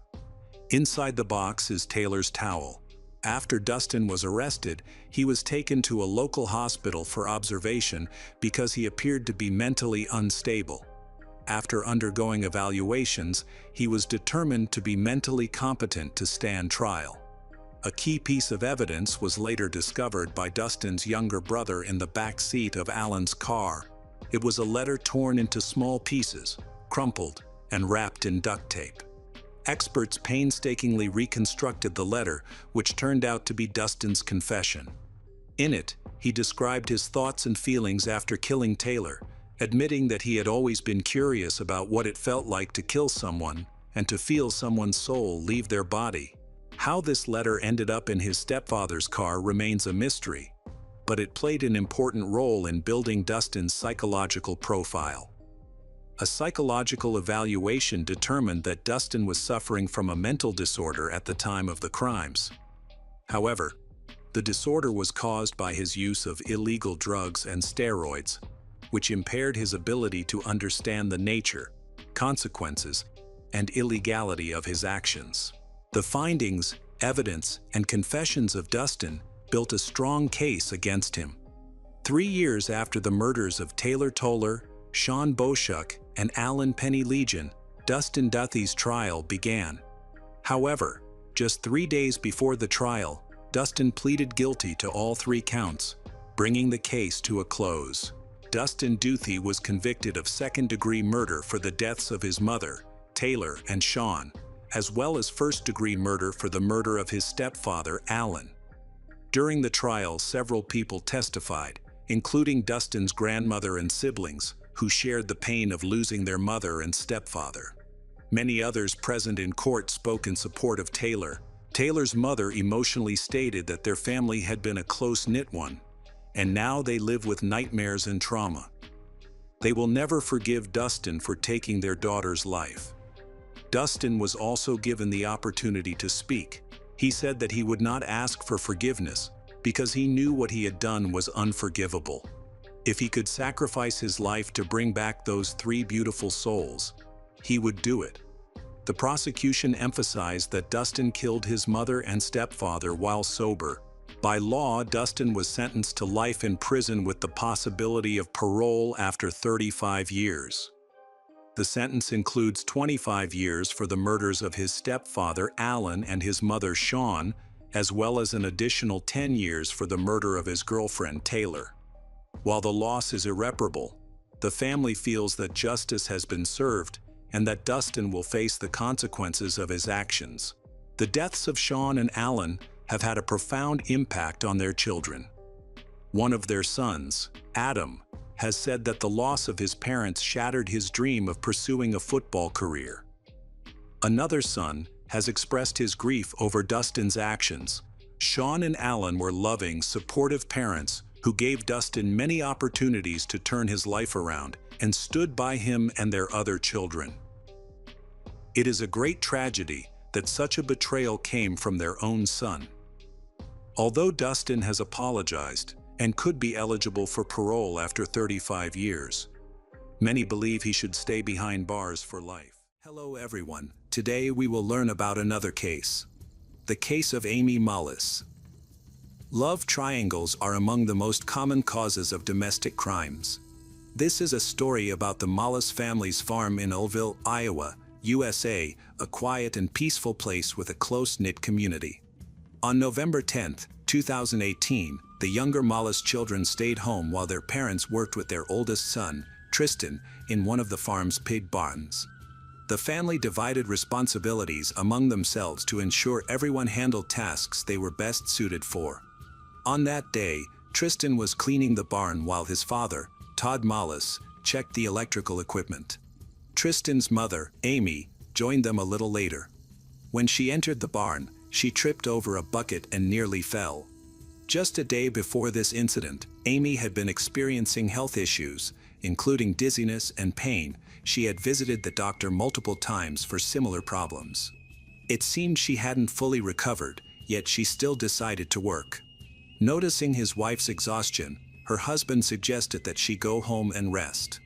Todd mentioned that she could assist him later once he finished the main tasks with Tristan. Amy agreed but wanted to complete a small chore first. She intended to visit the nearby shed to retrieve a carrier for their animals, as they needed to take their cat to the veterinary clinic the following day. After Amy left, the father and son continued their work together. Eventually, Todd glanced out the window and noticed that the door of the distant shed was still open, even though Amy had been gone for quite some time. She should have returned by now with the carrier and closed the barn.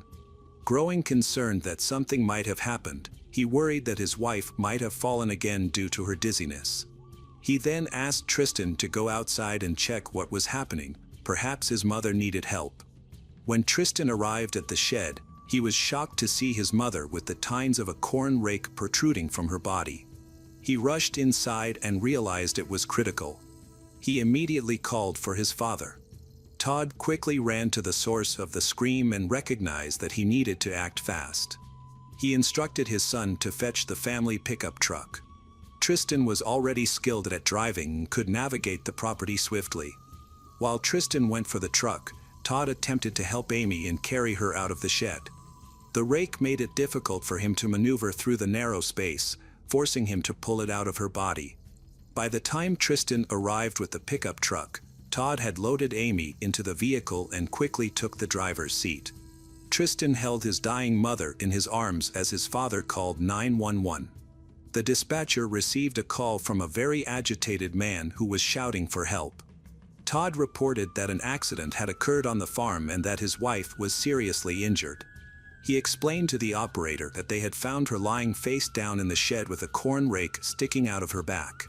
The corn rake had 4 straight, sharp tines designed to easily penetrate hay or piles of leaves, and unfortunately, they had pierced her flesh. While he was on the phone with the operator, Amy stopped breathing. The dispatcher instructed him to pull over and provide first aid. Following the operator's guidance, the father and son stopped their vehicle, laid Amy on the ground, alternated performing artificial respiration and chest compressions. Unfortunately, the resuscitation efforts did not have the desired effect. Todd took Amy to the emergency department, but there the doctors could only confirm the death of her. The police then called the father and son to the station to take their statements while forensic experts examined the scene. Tristan supported his father's account, which helped establish a solid alibi for Todd. Tristan firmly asserted that he had not taken his eyes off his father until he saw the rake protruding from his mother's back. He believes that a tragic accident has occurred. During the initial investigation, most of Tristan's account was corroborated. When Tristan and his father discovered Amy, she was still alive but unconscious. The police also interviewed Todd, who stated that he did not know how his wife was injured, as he was not present when it occurred. Todd speculated that she might have fallen onto a corn rake, possibly due to feeling dizzy. Although this explanation seems somewhat far-fetched, law enforcement chose to wait for the medical examiner's findings before drawing conclusions. The report arrived quickly, raising further questions. Notably, there were 6 puncture wounds from the corn rake, which was puzzling since the tool only had 4 prongs, meaning it should have left only 4 marks. The medical examiner noted that Amy had other injuries, including a bruise on her upper lip and several fresh bruises on her face. There were also similar bruises on her arms and legs, some of which appeared to be defensive wounds, suggesting that she had been in a struggle with at least one other person. There was no doubt that it was not an accident. It was clear that Amy had been attacked. Detectives began investigating the murder, and after new developments emerged, forensic experts returned to the barn to closely examine the scene and validate the coroner's suspicions. During the initial examination right after the incident, it was already dark, so the detectives needed to conduct a thorough inspection this time. Forensic scientists found several bloodstains in the shed, where Tristan had discovered his injured mother. There were small splatters on the chemical bags along the walls, on the floor, and on all nearby surfaces. The scene indicated a violent attack, as the blood had spread widely. This suggested that Amy could not have fallen onto the acorn rake by herself, as her husband had claimed. She had been beaten with a farming tool, receiving 2 or 3 blows. The area where the crime occurred had been overall very peaceful. In the last 10 years, this was only the 4th murder. For this reason, law enforcement officials decided to seek assistance from state authorities, who had much more experience in solving such cases. Investigators spoke with the neighbors of the Mallas family, who revealed that their marriage had long been troubled. Their spouses were experiencing difficulties, frequently argued, even though the husband was known to be calm and non-confrontational. This raised suspicions among the police, leading them to believe that Todd not be telling the truth. He had a motive, making him the primary suspect in the case. Consequently, the police began to examine him more closely. The tragic loss of Amy, a kind and vibrant person, shocked the local community. Many were surprised that a mother of 3 could find herself in such a deadly situation. Detectives began investigating the couple's personal life to find a possible motive for the murder. 5 years earlier, Amy had cheated on Todd, which shattered his trust in her. This betrayal led to a decline in their once ideal relationship. However, they worked through their issues, decided to try to save their marriage for the sake of their children. They attended counseling with a family psychologist. Amy left her nursing job at the hospital to spend more time with her family, help on the farm, where she took care of the plants and animals and managed the family's finances. She told her friends that she quit her job at Todd's urging to avoid new temptations. Meanwhile, Todd also made an effort to spend more time with Amy and their children. Despite these efforts, the psychologist observed that Todd could never fully regain his trust in Amy. Amy spent all her time on the farm, where Todd was usually present both day and night. As a result, Todd's behavior became much more controlling than it had been before. Later, Amy expressed her frustration, saying that her husband was practically monitoring her. They seemed to have reached an agreement about how they spent their time together, which Todd believed was a way to rebuild trust in their relationship. However, this situation became a major issue for Amy. She jokingly referred to herself as her husband's prisoner. She shared with her close friends. Todd even restricted Amy's friendships, deciding who she could communicate with and what interests she could pursue. One of the friends he allowed, Patricia Christopherson, noted that since 2018, Amy had stopped feeling joy in her marriage. Patricia claimed that even a year earlier, Amy had been unhappy, and her affair was a way to escape Todd's excessive control. Others in their circle suspected that Todd was involved in the murder. Several witnesses supported claims that Todd had total control over his wife and exhibited suspicious behavior. However, Todd presented a different narrative. He claimed that he spent nearly all his time with his wife and was very happy, asserting that there were no issues in their relationship. He stated that they had fully restored their previous harmonious and communication that they once had. However, during the investigation, it became clear that this was not entirely accurate.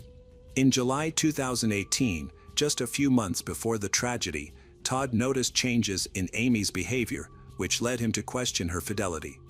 He reviewed phone records and found that Amy had been communicating with another man, Jerry Frasher. Todd discovered around 120 messages exchanged between them and confronted Jerry directly. Jerry, who worked as an assistant on their farm and handled administrative tasks, denied having an affair, insisting that their correspondence was purely work-related. Todd was unable to access their message exchanges, which made him skeptical of Jerry's claims. He even contacted Jerry's wife, who reassured him that she trusted her husband completely and had no concerns about infidelity. This conversation seemed to ease Todd's worries, and he stopped suspecting his wife of any new infidelities. However, investigations later revealed that Amy and Jerry were romantically involved. Amy was having an affair again, which investigators believed could be a motive for murder. The police theorized that Todd discovered the affair, overwhelmed by shock, killed his wife. However, this theory was complicated by Todd's alibi. He had been with Tristan until Tristan went to check on his mother. Tristan claimed there were no arguments between his parents that day, and he had kept an eye on his father. Despite this, The police wanted to explore another possibility. Jerry Frasher might also have had a motive for murder. Jerry did not want to leave his family. Could he have killed Amy to keep his family intact? The detectives needed to investigate this angle as well. Amy often expressed frustration about Todd working too much, leaving her to handle various farm tasks that she disliked. She wanted to go out and enjoy life, spending more time in town. After trying to salvage her relationship, it became clear to her that she and Todd had significant differences. Jerry often visited the farm for work, where he interacted with Todd and Amy. Occasionally, he spoke with Amy privately, and their conversations gradually turned into flirting, then an intimate affair. This relationship began in late May 2018. The couple met about once a week for intimate, typically in cars on the farm's dirt roads or during brief stays in motel rooms. For Amy, it became a source of inspiration, leading her to express a desire to leave her husband and marry Jerry. This would require Jerry to get a divorce, but his wife was unaware of the affair. Jerry was content in his marriage and had no intention of divorcing. He did not take his relationship with Amy seriously and even wanted to end it, as he felt it had gone too far. Law enforcement officials recovered most of the letters exchanged between Jerry and Amy, revealing that their relationship lasted until the summer of 2018. At that point, Jerry suggested they slow things down because he was uncertain about their future together. Meanwhile, there were indications that Amy was determined to confess her feelings. This created a sense of threat for Jerry, providing him with a strong motive for murder. Jerry spent about an hour and a half confessing to the affair but maintained that he could not have killed Amy. He stated that at the time of the attack, he was at his home in Anamosa, which is a 45-minute drive from the crime scene. Investigators checked the mobile phone data of Jerry, which showed activity at the same times every hour. Jerry's cell phone active at around 10:45, 11:45, 12:45, all in Anamosa. However, this did not definitively confirm his alibi, as a calculated murderer would likely avoid taking their phone to the crime scene. The hourly activity raised suspicions, leaving him not entirely free from scrutiny. Investigators were still focused on the widower, Todd. He had a significant financial motive as well. If a divorce occurred, he would have to pay more than half of his income to support their 3 children. Friends mentioned that Amy, despite wanting a divorce, was afraid to leave Todd because she feared his reaction. Some described him as rude and aggressive, suggesting he could be capable of murder, although he had never been seen treating his wife poorly. The investigators then turned their attention to Todd's behavior on the day of Amy's death. During questioning, his reactions raised suspicions. Typically, innocent people defend themselves aggressively, but Todd remained calm when asked about the murder allegations. This calmness could indicate subconscious guilt. Overall, he was known to be a calm person with a quiet temperament. The farm had several cameras, one of which had a view of almost the entire area around the barn, where the murder occurred. Unfortunately, no recordings from that day were saved. It appears someone deleted them to hide their involvement. Given the circumstances, the prime suspect was the victim's husband. In February 2019, Todd Mollis was arrested and charged with murdering his wife. Nearly a year after Amy's death, both her family and the relatives of Todd gathered at the courthouse. Todd, a hard-working farmer known for being a devoted father, now faced charges for the brutal murder of his wife. The defense attorney agreed with the prosecution that the crime was premeditated but argued that Todd could not have attacked his wife with the corn rake, as Tristan had been in sight of him the whole time. They claimed there was no physical evidence linking Todd to the crime, no fingerprints, no DNA on the corn rake, and no traces of the attacker were found. The prosecution countered that the murder was driven by a personal motive, emphasizing that it wasn't a distant shooting but rather a close-range attack using an unusual weapon from the farm's tools. If a stranger had committed the crime, they likely wouldn't have used a tool found on the farm. Todd was familiar with that corn rake, skilled in its use, and knew exactly where it was kept. He acted decisively, leaving Amy no chance to escape. He attacked her multiple times. During the trial, many witnesses who knew both Amy and Todd testified. One of them was a doctor from the emergency room where the victim had worked as a nurse for many years. Amy was brought to the same hospital where she had previously saved lives. Unfortunately, shortly after her arrival, she was declared dead by the medical examiner and law enforcement. The doctors were puzzled by how a single blow from a four-pronged corn rake could cause 6 deep wounds on Amy's body. The eldest son, Tristan, served as the main witness for the defense. Both sides carefully examined his statements during the hearings. The prosecution faced a challenge with the alibi that Tristan maintained. However, just days before the trial began, law enforcement re-interviewed Tristan. He admitted that he had lost sight of his father several times while fetching water for the shed, but insisted that his father was only gone for a few minutes each time. The defendant's lawyer argued that this brief absence was not enough time to commit the crime and hide the evidence. Yet, during the trial, Tristan changed his testimony again, stating that he could not accurately determine how long his father had been missing. This gave the prosecution a chance to highlight Todd's lack of an alibi. However, Tristan insisted that his father could not have killed his mother and claimed he did not see any blood on him, which allowed the defense attorney to build their argument. The defense maintained that Todd did not have enough time to get water, go to the shed, deal with his wife, and return. Furthermore, the blood spatter in the room where the attack took place was too extensive for the attacker to avoid getting covered in blood. The lawyer argued that the prosecution had no direct evidence against Todd, which was true. The case also leaned on the search histories of both the victim and the accused.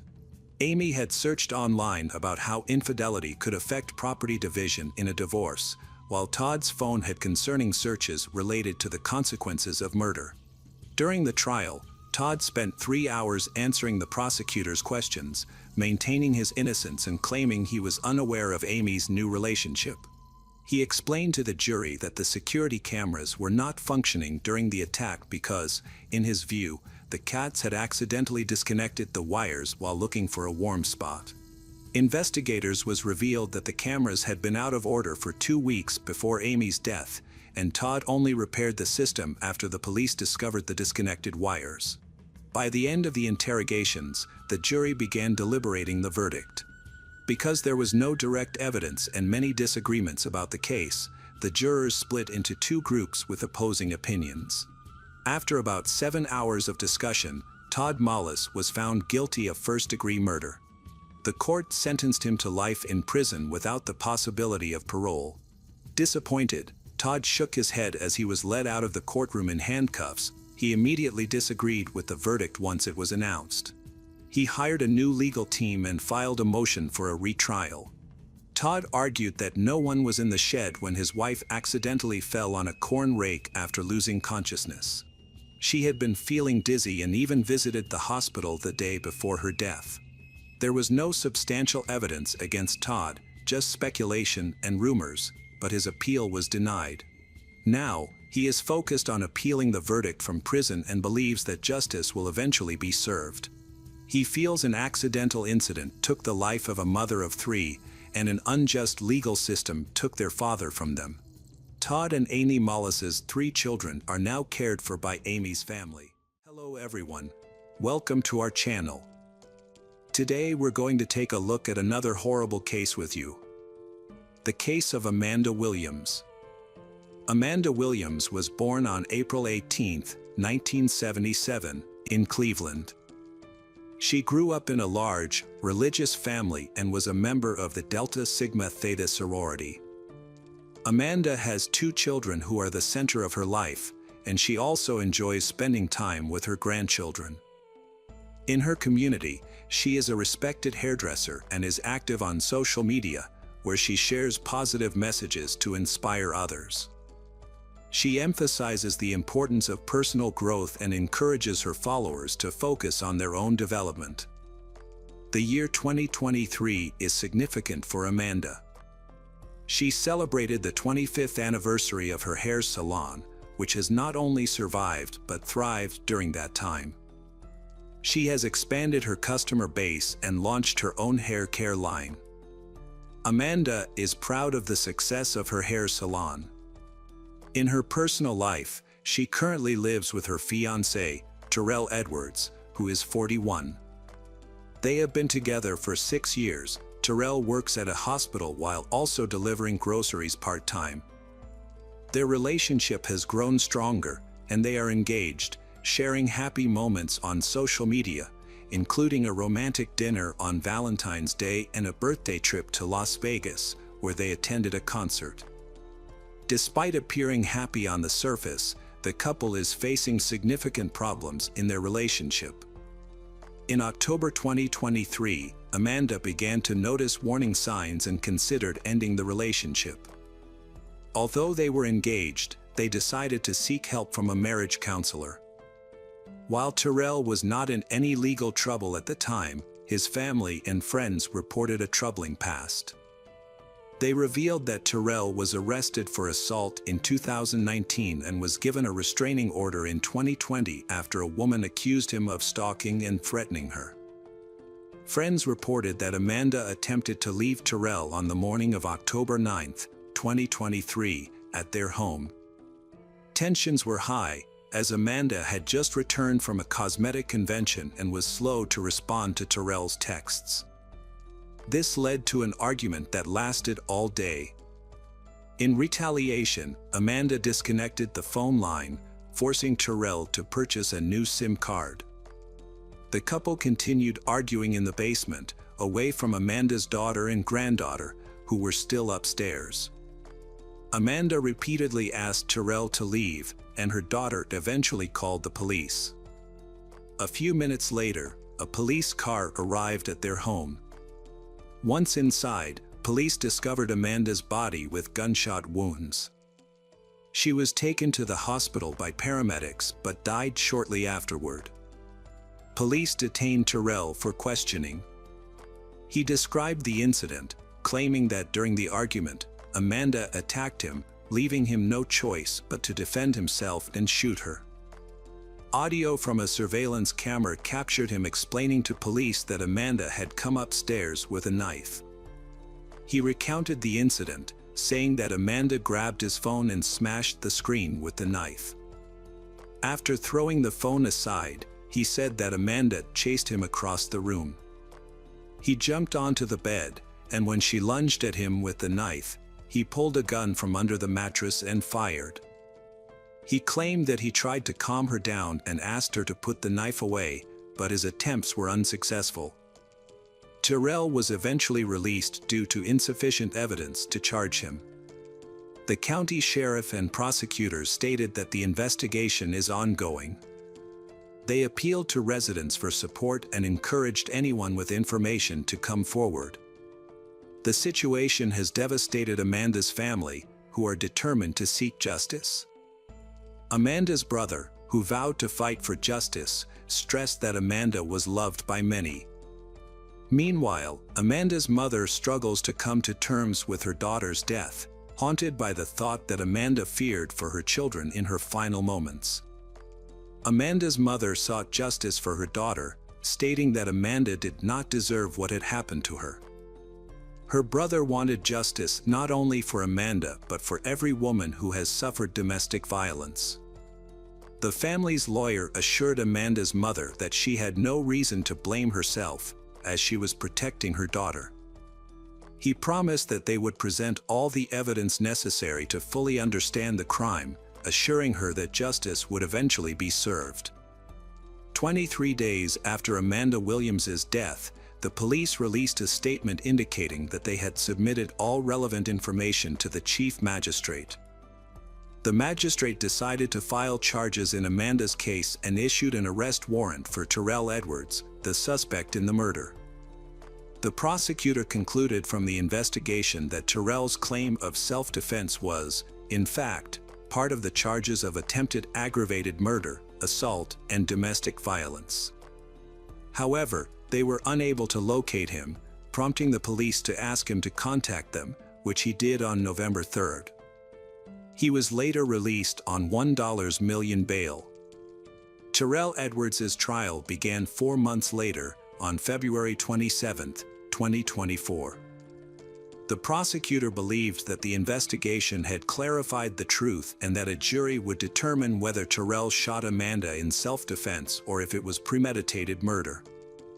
During the trial, the prosecutor claimed that Terrell shot Amanda 6 times with a revolver, killing her in her own bedroom. He pointed out that Amanda had asked Terrell to leave multiple times, but he refused to do so. The defense argued that Terrell acted out of fear for his life, believing it was self-defense and his only way out. The first witness was a forensic expert who testified that Amanda died from a gunshot wound. She explained that although multiple shots were fired, a single bullet could have caused the fatal wound. The jury viewed a video from Terrell's phone recorded that day, which captured the argument and the sound of gunshots. In the video, Amanda claimed she was defending herself, while Terrell urged her to calm down.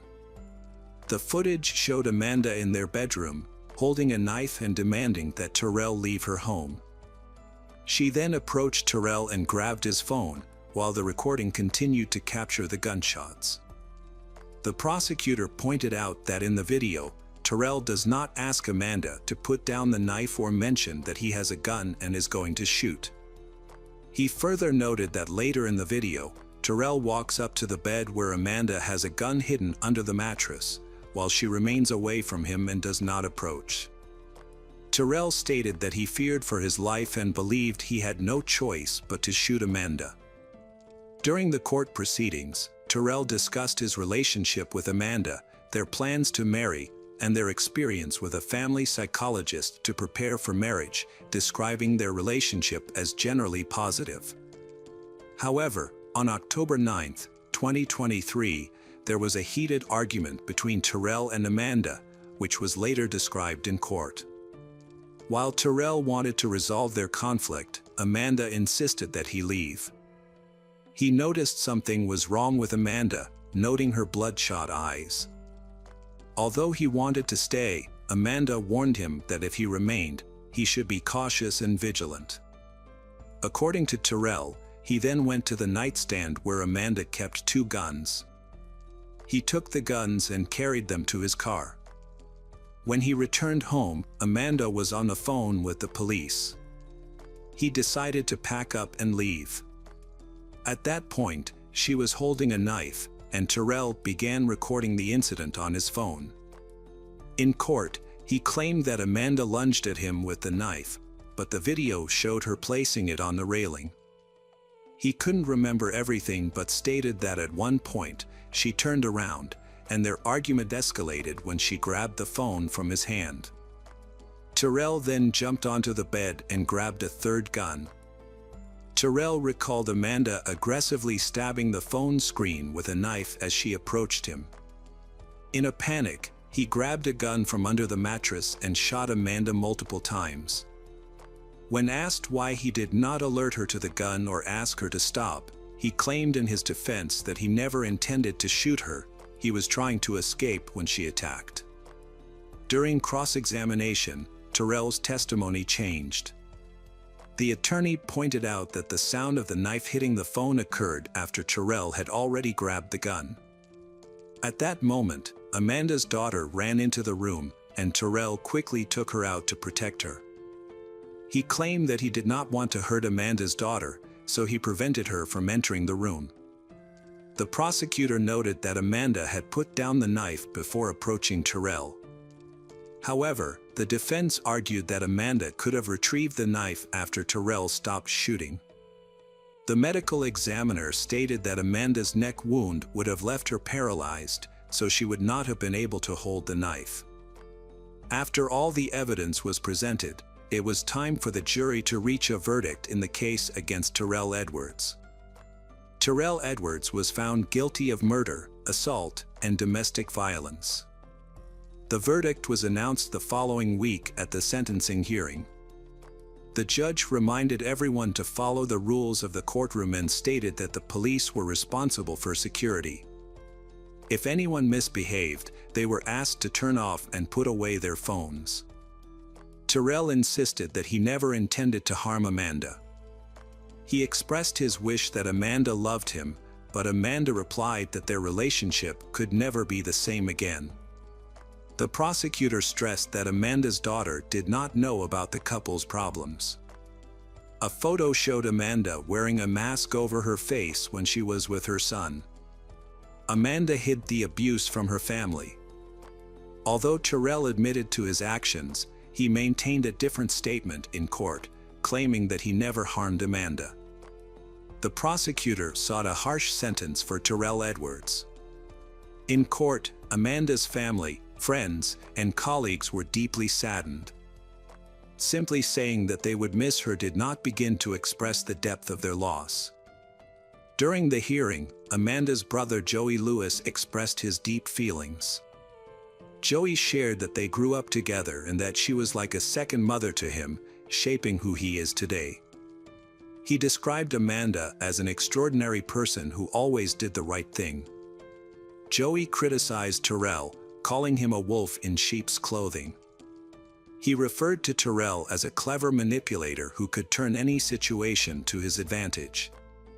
Joey felt unable to forgive Terrell for his actions, noting that if he were in Terrell's shoes, he would have made a better choice instead of following through with his original plan.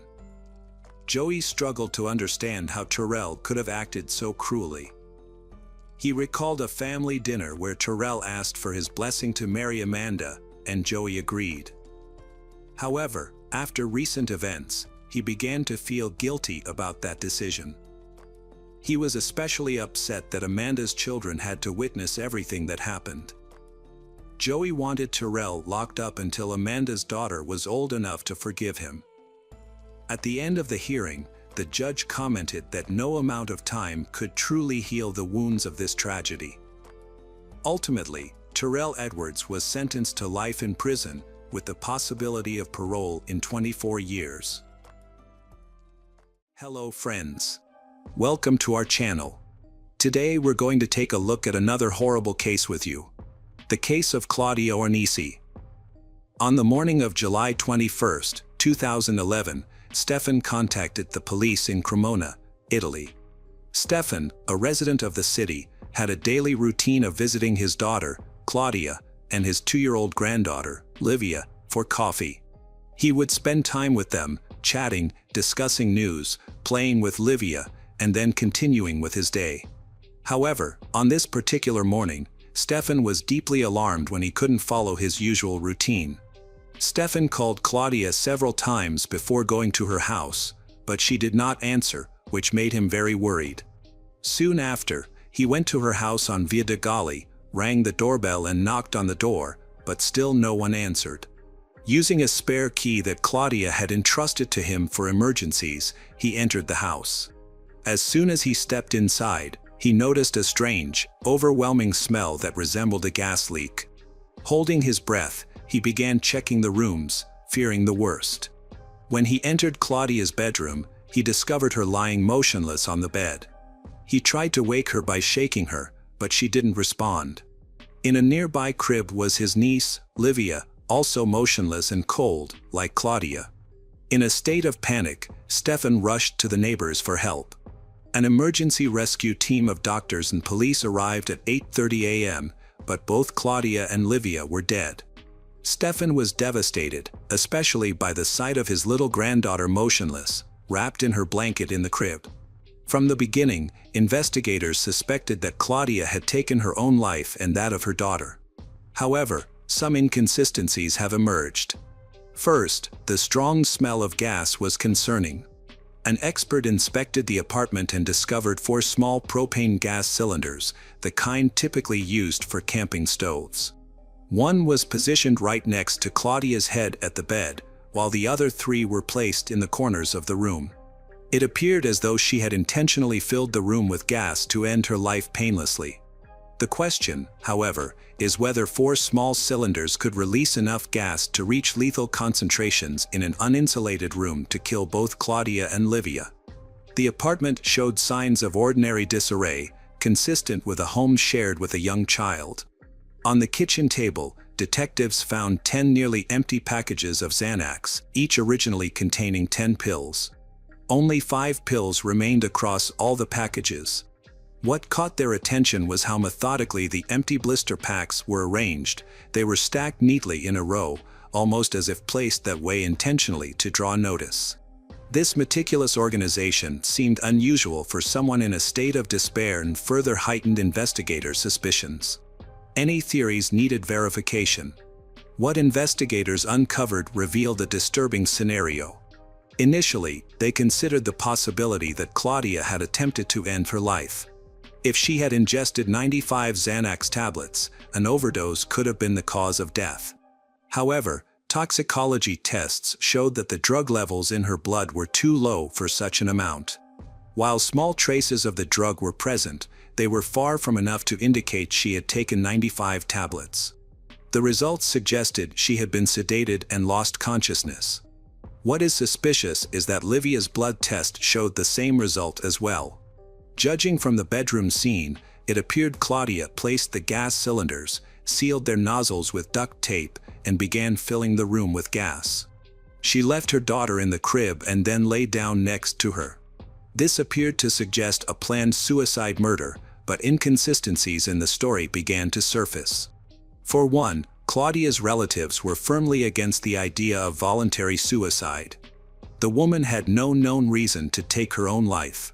She had never suffered from mental illness, harmful addictions, or depression. Moreover, Claudia adored her daughter so much that even if she had wanted to take her own life, she would never allow her beloved child to die. This confidence undermined the detective's suicide theory. Given the circumstances of the victim's life at the time of her death, Claudia Arn was a 40-year-old single mother. She grew up in a warm, loving family environment surrounded by her parents and sisters. She was described as a calm, kind, and pleasant woman, full of life. Motherhood had been a dream come true for her, a way to fully embrace and express her femininity. Claudia had always cherished the idea of having a family and children. Everyone who knew her described her as a devoted mother and role model. It was unimaginable for those close to her that she would harm her child under any circumstances. Though Claudia had experienced challenges in her personal life, they were not significant enough to suggest she would take such a drastic step. No matter how hard the detectives tried to find solid evidence proving this was a voluntary suicide, doubts kept arising. Claudia simply did not have a clear motive to take her life, let alone harm her child. The longer the police analyzed the crime scene, the more discrepancies they uncovered with the original suicide theory. For example, detectives could not find garbage bags in the apartment, where the cardboard packaging for the Xanax blister packs should logically have been discarded. This absence seemed peculiar. If Claudia had decided to commit suicide, taking out the trash would hardly have been a priority. This observation only deepened the mystery further. The detectives questioned whether someone preparing to take 95 pills would also think about taking the time to throw out the trash. Additionally, they noticed that the control levers on the electric meter were lowered and its lid was left open. This also seemed inappropriate for Claudia's situation. However, it was speculated that she might have been afraid an explosion could occur if gas had been filled. Suspicions were further fueled and the autopsy results came in. According to the forensic expert, Claudia and her daughter died from gas poisoning after losing consciousness from the drugs. However, fire experts denied this possibility, given the level of propane saturation in the room. For gas cylinders were clearly not enough to kill two people. This added weight to the version involving a third party. Investigators began to suspect that Claudia could not have voluntarily left this life. It was alleged that gas poisoning occurred when bags filled with gas were placed on the heads of Claudia and her daughter. Evidence of this came from the characteristic adhesive tape traces found during a thorough examination of the bodies. In this case, only one cylinder per person would have been needed, but it was deemed impossible for Claudia to do this by herself. The more the detectives analyzed the evidence, the more obvious it became that this was murder. The suicide theory was quickly abandoned. When detectives inspected the gas cylinders, suspicions only grew stronger, as no fingerprints were found on their surface. The idea that Claudia could have carefully wiped every canister clean before placing it on the floor seemed absurd. While the use of gloves could justify this, no such gloves were found anywhere. Although they might have been discarded, there was no evidence to support this. Additionally, there were no fingerprints on the Xanax blisters either. This raises further concern, as handling and removing 95 pills would inevitably leave a trace. It became increasingly clear that detectives were looking for a killer, or potentially multiple killers, who were involved in this crime. Investigators shifted their attention to the gas cylinders and Xanax, focusing on tracing their origin using the serial numbers on the packaging. The process was complex and laborious, as it involved not only the city of Crema but also the entire Lombardia region. Through a thorough investigation, they traced it to the town of Cariati, which has a shopping mall. There, they found the gas canister and Xanax that matched the shipments found at the crime scene. Records showed that the pills were purchased there on July 16, 2011, just 4 days before the tragic incident. However, the buyer paid in cash and used a non-personalized discount card, making it difficult to identify them.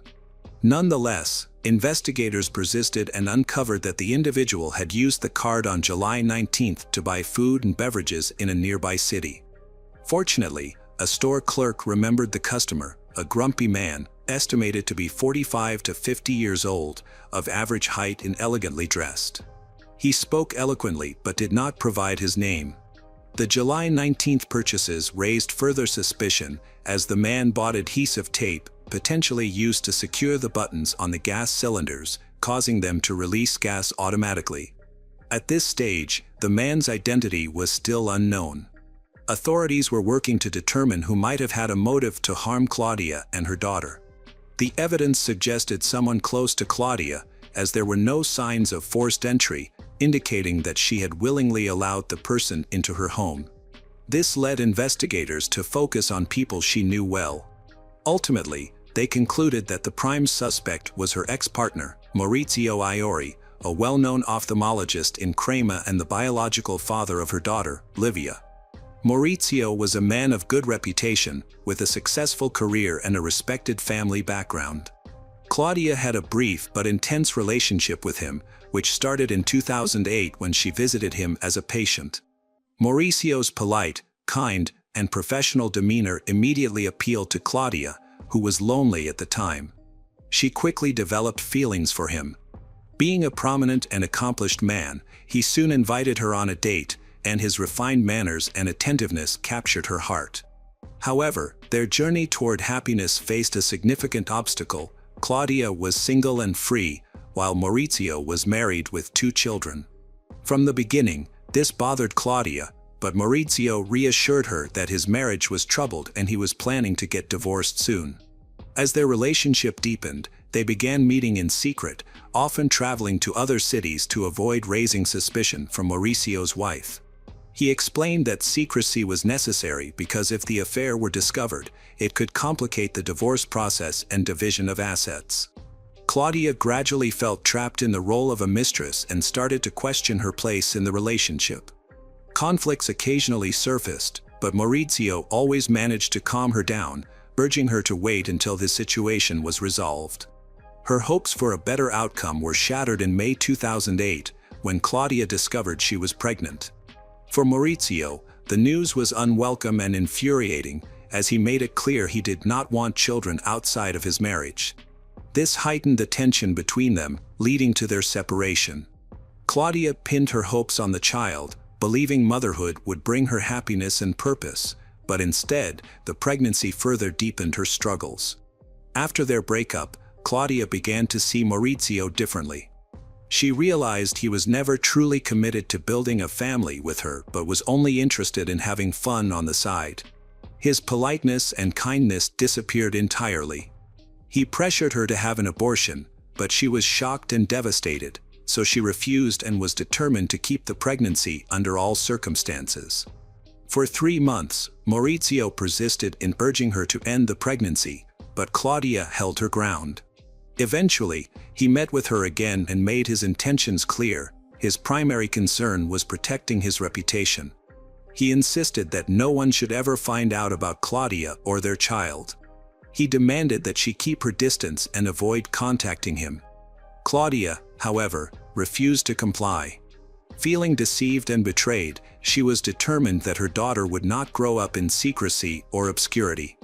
Resolute in safeguarding her and her child's future, Claudia sought legal help to force Maurizio to recognize his paternity.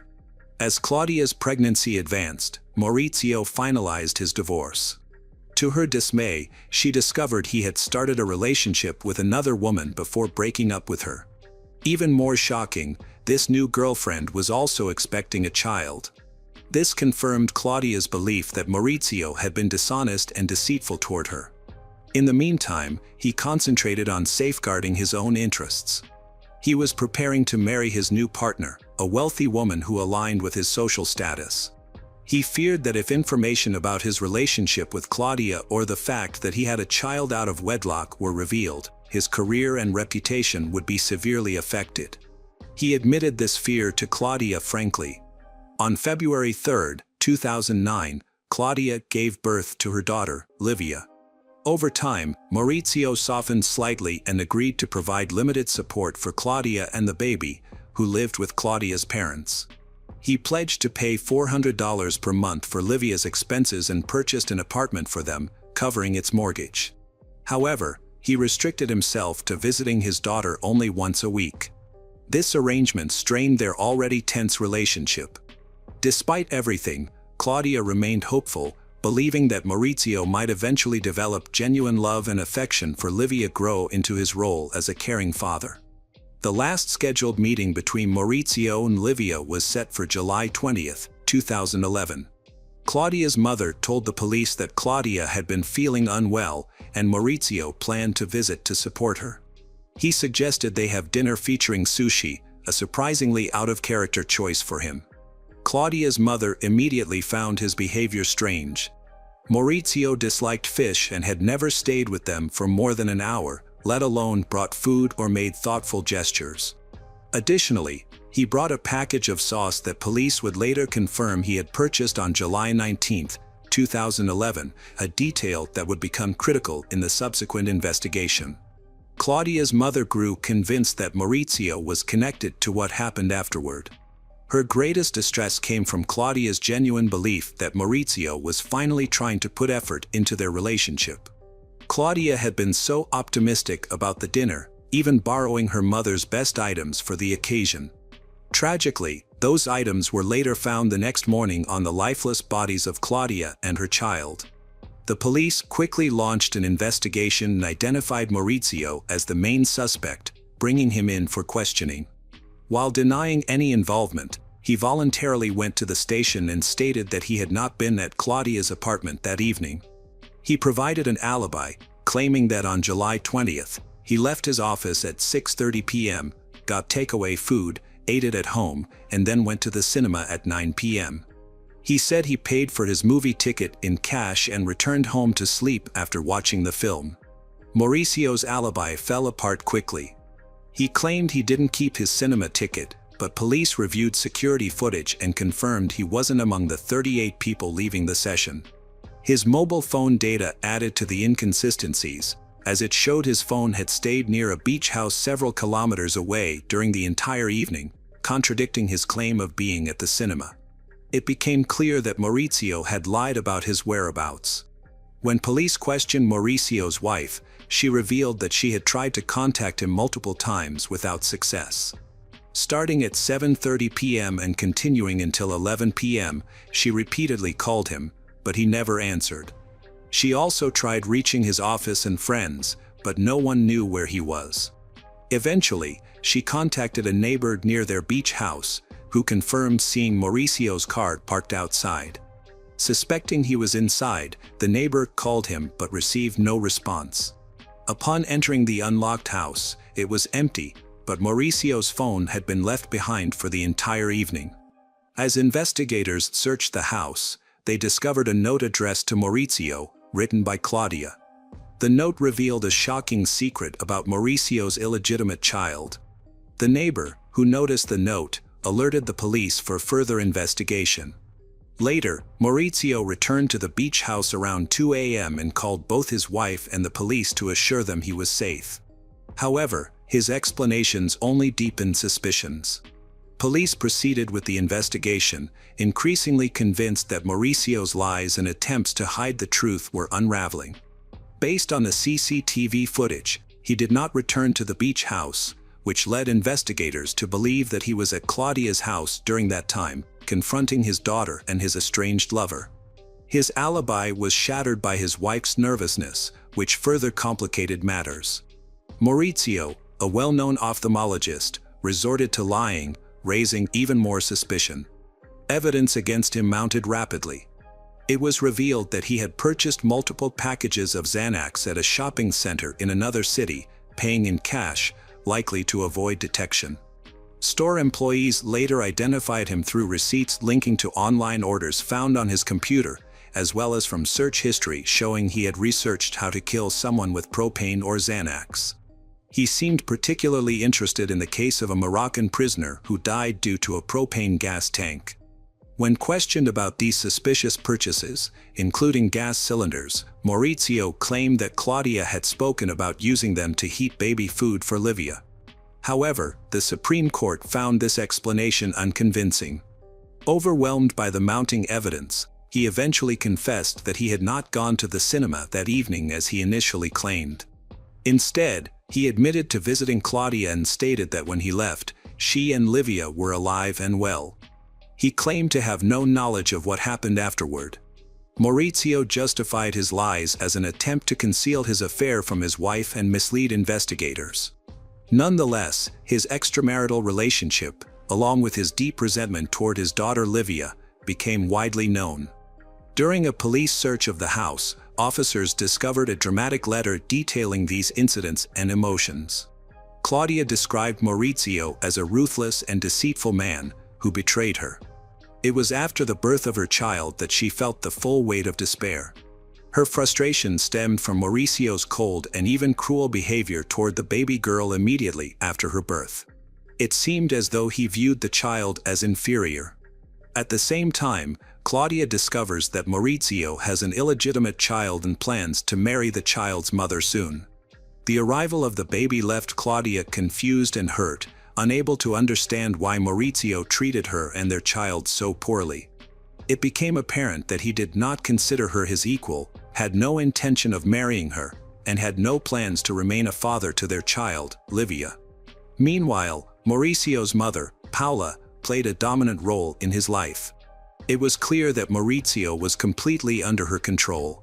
He feared her disapproval and, as an adult, would hide details about his personal life, relationships to avoid her judgment. Even though Paula was unaware of his affair and its consequences, he seemed convinced that Claudia would never gain his mother's acceptance under any circumstances.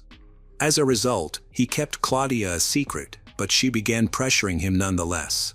His intentions and motivations were unclear, particularly since he consistently denied any wrongdoing.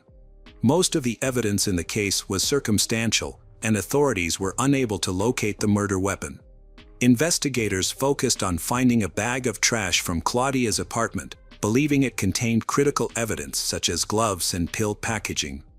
Mauricio likely disposed of the bag. In her letter, Claudia hinted at being blackmailed, which may have cornered her. Meanwhile, Livia was mostly rejected by Mauricio and encountered hostility even before her birth.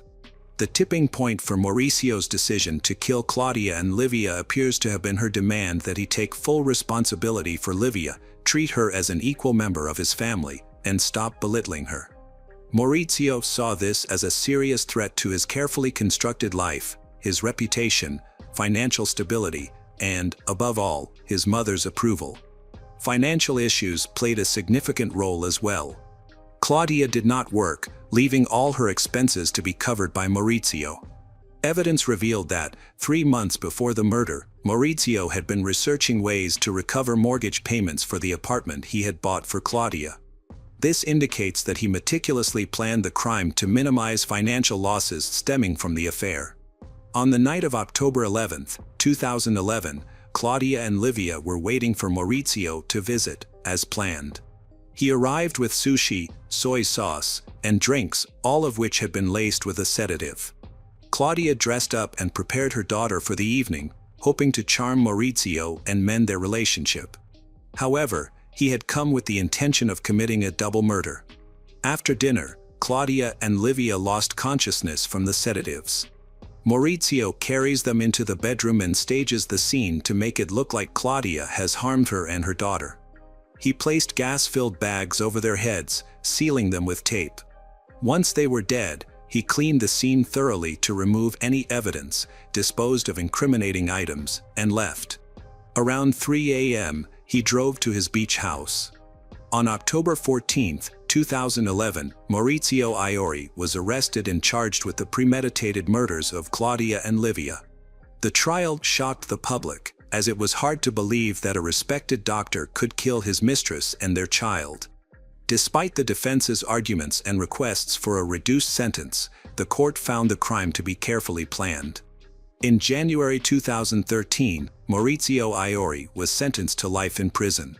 His lawyers appealed, but the Supreme Court upheld the sentence in 2015.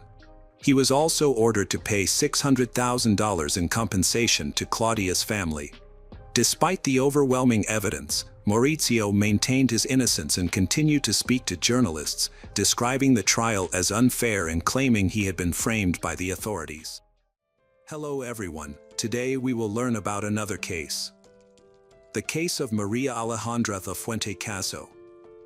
The main character of this story is Maria Alejandra Lafuente Caso, an attractive and athletic Mexican woman. She maintained her fitness and took pride in her appearance. Maria Alejandra spent a lot of time at the gym and enjoyed sunny days at the beach. She preferred a tan, disapproved of light-colored hair. She also had a negative view of deep-set eyes, believing her own looks represented the ideal of beauty. Her father's was a psychologist and a well-known psychiatrist. She greatly admired him, which inspired her interest in the sciences. Maria opened a private psychology practice in Mexico City. Her clients were primarily young people dealing with issues such as depression, anxiety, behavioral problems, and relationship challenges. Maria Alejandra's marriage ended in divorce, and she has 2 children with her ex-husband. Despite this, she focused all her efforts on finding a new love. In 2011, Maria committed a shocking crime against her ex-husband. A source revealed that the man went to visit their children at Maria's house. She welcomed him, suggested they sit in a living room, explaining that their daughter had a surprise for him and would join them shortly. He sat down on a sofa. Maria blindfolded him to prevent him from seeing the surprise before it was revealed. As minutes passed without their daughter appearing, an uneasy silence hung in the air, causing he to sense that something was amiss. At that moment, he was struck hard on the head with a fireplace poker. He removed his blindfold and asked Maria to calm down, but she continued to attack him. He tried to escape, but the door was locked. Once Maria felt she had control over him, she took a knife, stabbed him in the stomach and back. Trapped, he attempted to wrestle the knife away, but she bit his hand. She then tried to inject him with a syringe, but he fought back, managed to break free and escape. Their daughter, who had witnessed her parents' violent quarrels several times before, saw the incident unfold before her eyes. Despite experiencing multiple incidents of violence, they had never reported anything to the authorities before. However, this time, the ex-husband took action, believing that Maria had gone too far, and he reported the incident to the police. Maria was charged with attempted murder and taken to jail, where a judge ordered her detention. Later, the charge was changed to aggravated assault. On June 2012, Maria was sentenced to 1 year and 4 months in prison. Her skilled lawyers worked hard to secure various benefits for her. They successfully replaced her prison sentence with probation and a fine for damages. Maria Alejandra has paid her ex-husband $1,836, but her lawyers are still not satisfied. They argued that she had acted in self-defense since her ex-husband had hit her. An appeal was filed against the verdict, and the judges of the criminal chamber had to review their decision. Ultimately, they cleared Maria Alejandra of any criminal responsibility. After her release, she continued her psychological consultations as if nothing had happened. She crafted an image of a victim of domestic violence who fought back and ultimately prevailed, which made her more appealing to potential clients. Soon, Maria met Alan Carrera Cuellar, a Mexican businessman. Alan, a tall man aged 41. He was the manager in charge of the tile production business.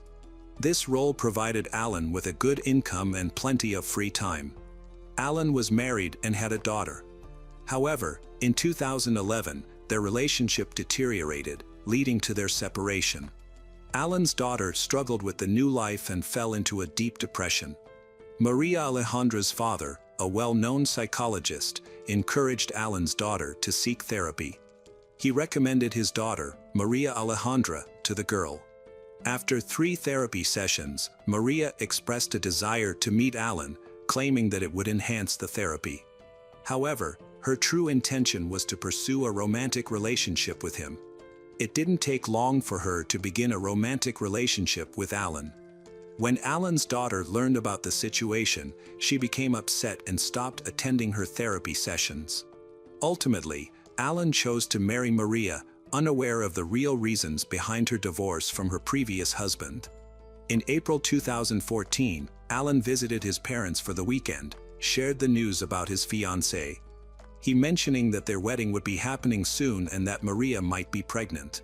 They got married the following Monday, but no members of the Caso family attended the ceremony, as they had not received an invitation and were told that the wedding would be very small. Alan's sister later shared that the bride's family, her father, mother, and siblings, attended the wedding celebration. The new bride appeared to be perfect, but her true nature became evident only after the wedding. The relationship between Alan and Maria began to change significantly. Alan was a reserved person, leaving many details about their family life unknown. Alan's family noticed that Maria grew increasingly anxious and prone to fits of anger, prompting them to keep their distance and limit communication with her. One day, Maria decided to check Alan's phone and found disturbing messages that indicated he had a mistress. According to her arguments, this became the last straw because she was tired of the cruel treatment and had no desire to reconcile with Alan's changes. Believing there was no way to save their failing marriage, she chose not to seek therapy or consider divorce. Instead, she fixated on one solution: eliminating her husband. With a cold and calculated mindset, she carefully planned her next move. Meanwhile, Alan lived a normal life, unaware of the serious family conflict. He stuck to his routine, working and spending time with his loved ones. Even though his family disapproved of Maria Alejandra, they maintained regular contact with him through WhatsApp. They felt his marriage was rushed, but they respected his choice and supported him. Suddenly, their communication ceased. October 31st, 2014, was the last day he sent messages to his family. He stopped going to work, didn't visit his parents, and didn't see his daughter from his first marriage. He also ignored phone calls and stopped leaving voice messages. However, he continued to send text messages, although they were somewhat strange. Maria Alejandra executed her plan thoughtfully and coldly. She waited for her husband to come home from work and then gave him a drink laced with a psychoactive substance often used to treat depression and other conditions. This substance had a sedative effect. If taking it in large quantities could cause numbness and impaired movement, which was exactly what happened. Maria Alejandra ensured her husband felt no pain before she stabbed him in the abdomen and watched him die. Her immediate priority was to dispose of his body quickly. She laid him on the bedroom floor and used an electric saw to cut his large body into manageable pieces, which she placed in plastic garbage bags. She put the torso in one bag and the arms and legs in another, then packed these bags into a red suitcase for easier transport. The more identifiable body parts, like the head, hands, and feet, were placed in a different bag, hidden in the kitchen freezer. By around 12:45 a.m., Maria Alejandra called the staff of their residential complex for help loading items into her van, as noted in their log. Security personnel observed her looking around nervously and appearing distressed. Her behavior raised suspicion, and rumors circulated that she had discarded bags containing body parts in 2 different parts of the city.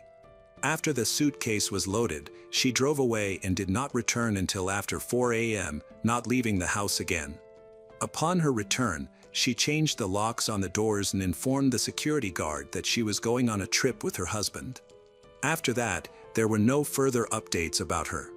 A few days later, on November 7, 2014, city police found a human torso in a neighborhood at the intersection of two streets. In the afternoon, agents from the Federal Ministry of Public Security reported that various human remains had also been found, including arms and legs without hands and feet, all of which were contained in black plastic bags. The locations of the bags were quite far apart. The remains were sent to a forensic laboratory, where anthropologists confirmed they belonged to one person, but they lacked the means to identify the individual at that time. To mislead Alan's relatives and prevent them from contacting the police, Maria Alejandra used her husband's phone to respond to incoming messages.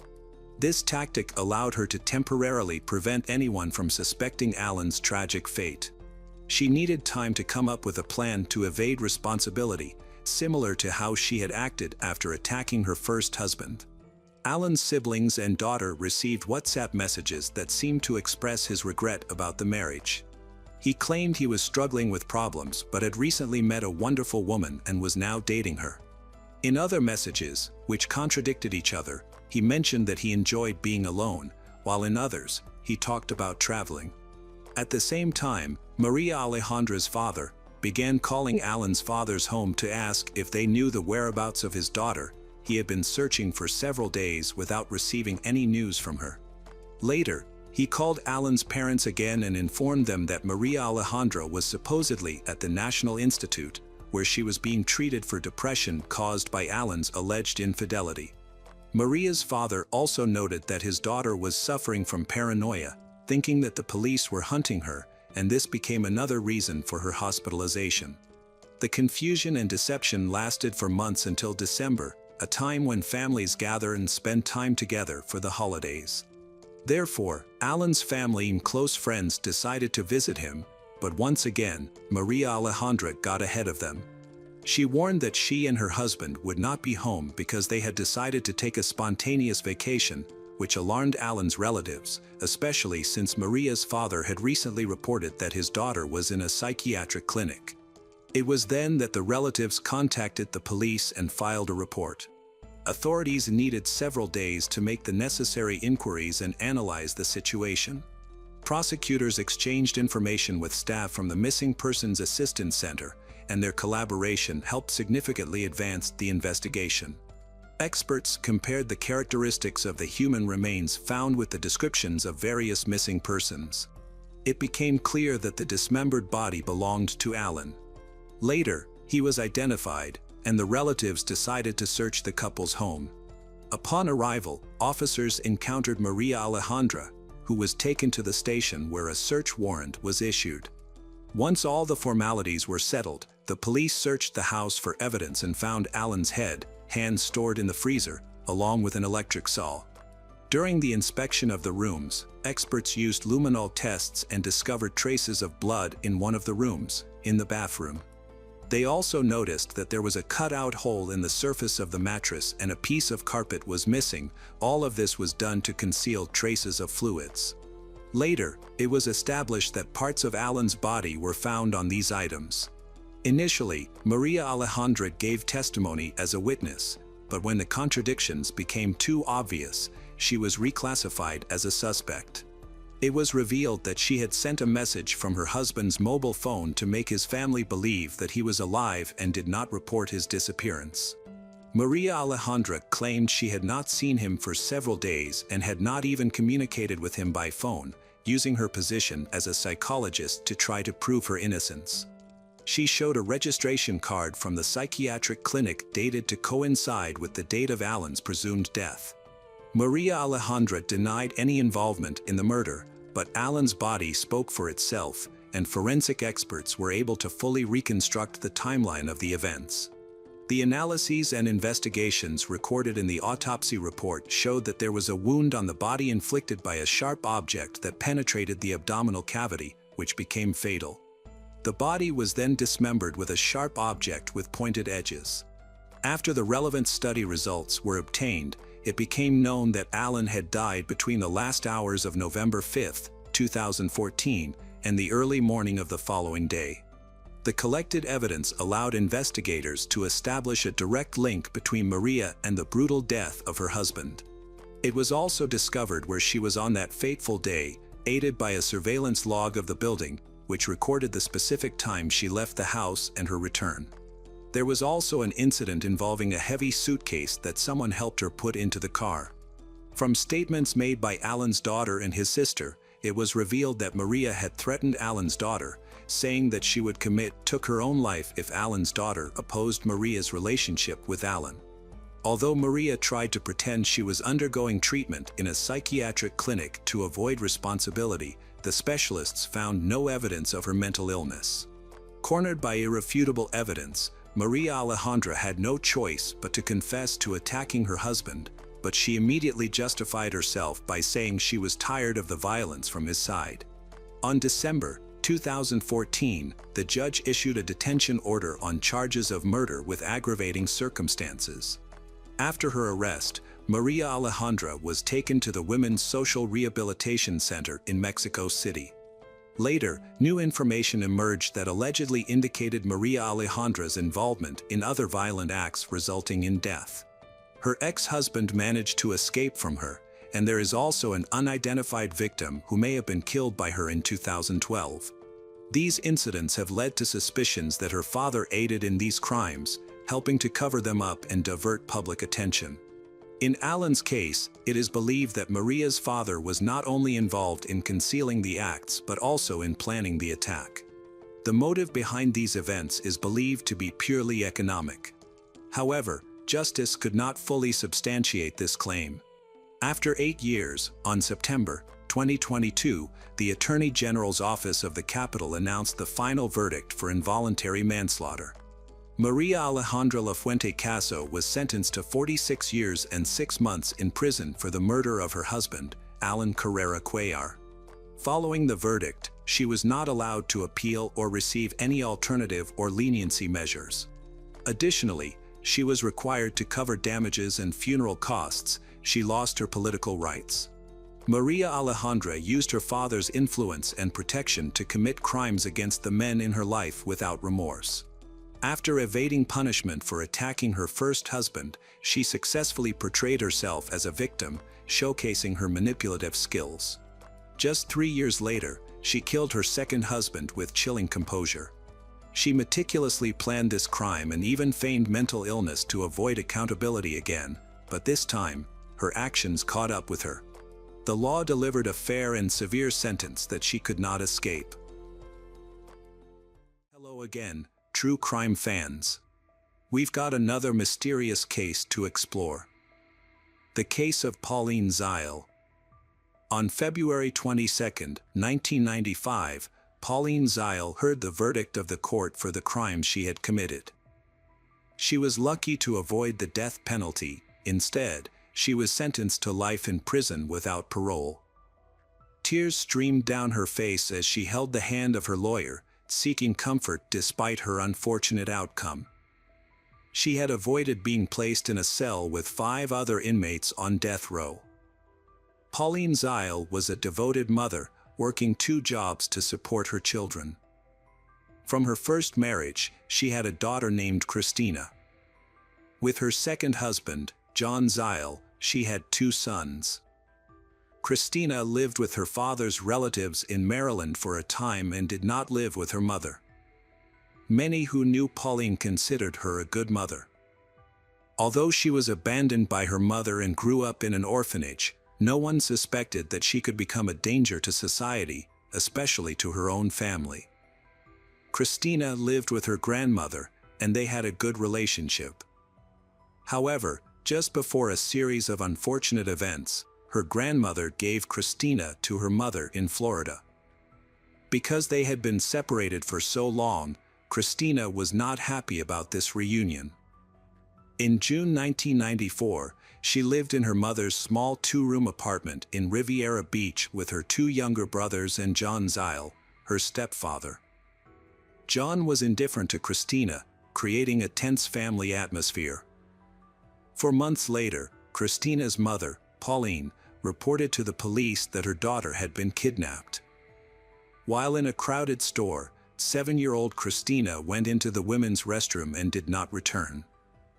Pauline searched everywhere but could not find her. The police took her report seriously and began searching for Christina. During a television appearance, Pauline became emotional, begging for her daughter's safe return, but no one suspected that her feelings might not be sincere. As the police investigated, Pauline's family, friends, and acquaintances revealed that the couple often argued. The tension in the family was not only due to Christina's presence but also to Pauline's marriage to her second husband, John.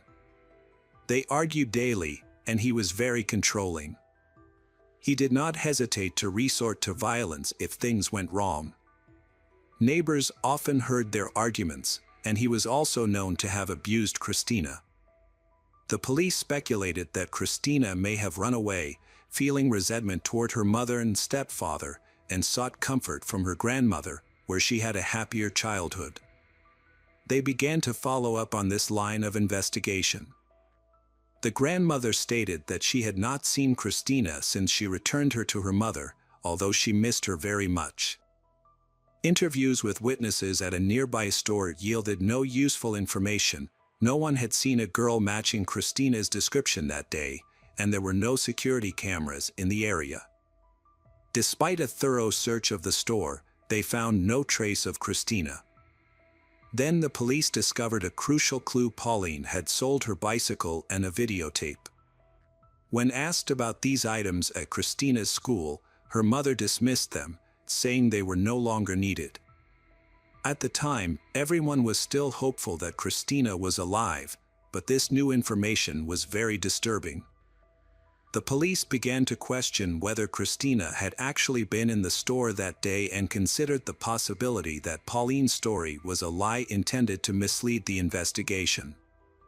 2 weeks after Christina's disappearance, the police obtained a search warrant and thoroughly searched the home where Christina lived with her mother. Unfortunately, these searches did not yield any useful information. They could not find any clues at the time. Pauline, the girl's mother and the last person to see her alive, became the prime suspect. However, the situation changed dramatically a few days later when Pauline went to the police in tears and confessed. She claimed that her husband, John, had beaten their daughter to death, but insisted it was an accident. Pauline provided a detailed account of Christina's final moments. A victim of domestic violence, she admitted to fabricating the kidnapping story to mislead the police. Her efforts to cover up the crime ultimately contributed to her long prison sentence. John Zile lived with his wife, Pauline, and their sons in a cramped apartment. They struggled financially, and the difficult living conditions may have contributed to negative feelings towards their daughter, Christina. On September 16, 1994, John lost control and beat Christina because she was dirty and had problems with urinary incontinence. Neighbors heard noises, including John's screams and Christina's cries, which sounded different from the typical cries of a child. They could hear muffled thumping, followed by Christina screaming louder. Eventually, the noise died down, but the mother begged John to stop. During the incident, Christina lost consciousness and began to convulse. John hit her hard enough to silence her and covered her mouth with his hand, causing her to choke. When things finally quieted down, neighbors could hear John's panicked voice. John and Pauline hid Christina's body in a closet for a week before moving it to a vacant lot behind a shopping center to bury it. Pauline agreed to reveal Christina's burial location. On October 27, Christina's body was found. She had multiple stab wounds. Forensic experts confirmed that the cause of death was strangulation. The child had suffocated while trying to cover her face with her hands. Police discovered that while the body was in the closet, the couple had prepared for the burial by purchasing items such as shovels, tarps, cleaning supplies, and other necessary tools. Pauline had acted cautiously. She took Christina's belongings, such as her bicycle and videotapes, to a pawn shop. She later admitted that she had done so to erase the memory of her daughter. However, the reality was simpler. She had used the money from the pawn to pay for the burial and clean the house. Pauline blamed her husband for their daughter's death, claiming that he was responsible for killing her. But later revelations changed the story. John claimed that Pauline never intervened when he was beating Christina. On the day he lost control and attacked Christina, he asked Pauline to call for help to save the girl while she was still alive, but Pauline refused to help their daughter. During questioning, Pauline admitted this. She believed that the girl could still be saved, but she was too afraid of facing the consequences of her actions to take her to the hospital. The police discovered that Christina had been abused many times before. Despite this, Pauline never intervened to stop the abuse. Even when Christina begged Pauline for help during John's attack, Pauline showed no interest. Pauline Zeil and John Zeil were later arrested and charged with child abuse and concealing evidence. Pauline, who has 2 sons, faced losing her parental rights. Realizing this during the first hearing, she voluntarily relinquished her rights to her sons through their attorney. A foster family took in the children. Pauline Zeil's trial began, during which she denied her guilt and blamed John for what had happened. Her lawyer argued that Christina's death was accidental, but the prosecution countered effectively, highlighting clear evidence of violence. The defense claimed there were many mitigating circumstances, stating that Pauline was a loving mother and that her colleagues respected her. The lawyers attempted to argue that Pauline was controlled by John, an abusive husband who kept her in a constant state of fear, which prevented her from fighting back. However, the prosecution pointed out that Pauline herself admitted she could have saved her daughter but chose not to. Relatives from Christina's biological father's side, including her grandmother, who had cared for Christina for many years, claimed that from the moment Christina was born, her mother had considered her unwanted and did not want to care for her. They expressed remorse for returning Christina to her mother, Pauline. The prosecution argued that John played a key role in Christina's murder. They claimed that Pauline's actions were completely contrary to her maternal instincts, as she failed to protect her child and did not call for help. Pauline's lawyers disputed this view. However, there was no doubt that both parents were responsible for her death. After an hour and a half of deliberation, the jury returned a verdict. They agreed with the prosecution and found Pauline Zeil guilty of first-degree murder because she was with John when he harmed her and actively participated in covering up the crime, including burying the child in a vacant lot. As a result, she was sentenced to life in prison, plus an additional 13 years for concealing evidence and child abuse, rendering her ineligible for parole. When Pauline's sentence was announced, she cried tears of joy, relieved to avoid the death penalty in the electric chair. Although her lawyers planned to appeal the verdict, claiming it was unjust, their efforts were rejected. The prosecutor stated that the verdict should serve as a warning to abusive parents, emphasizing that such individuals would face serious legal consequences. The case provoked a strong emotional response from the public. As a result, the jury had to be changed to ensure their decision was fair.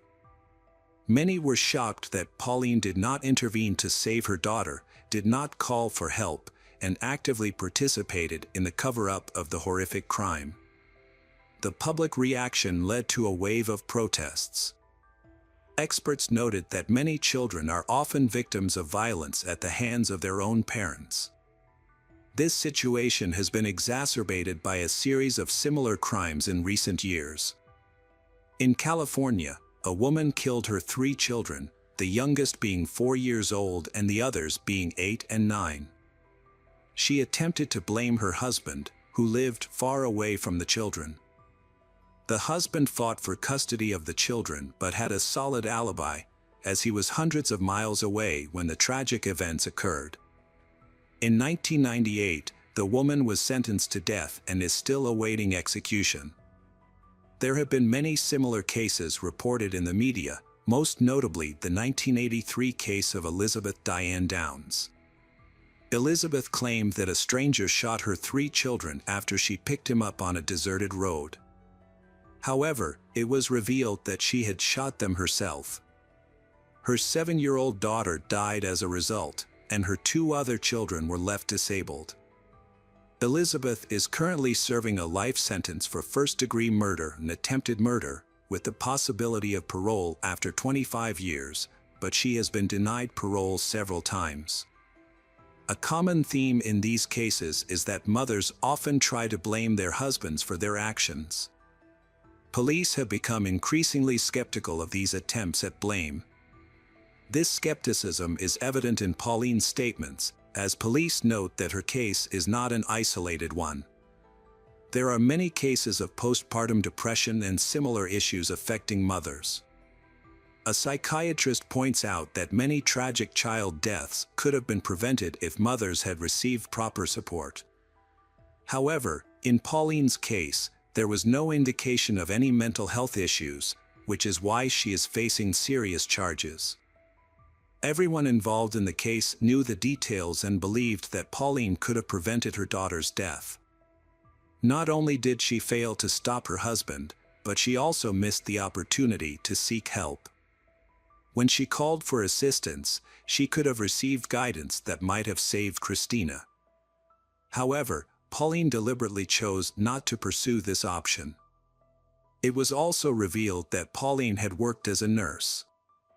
She had a medical degree and was educated and trained in emergency care. Despite this, she made no attempt to help her daughter. John Zile's trial then began.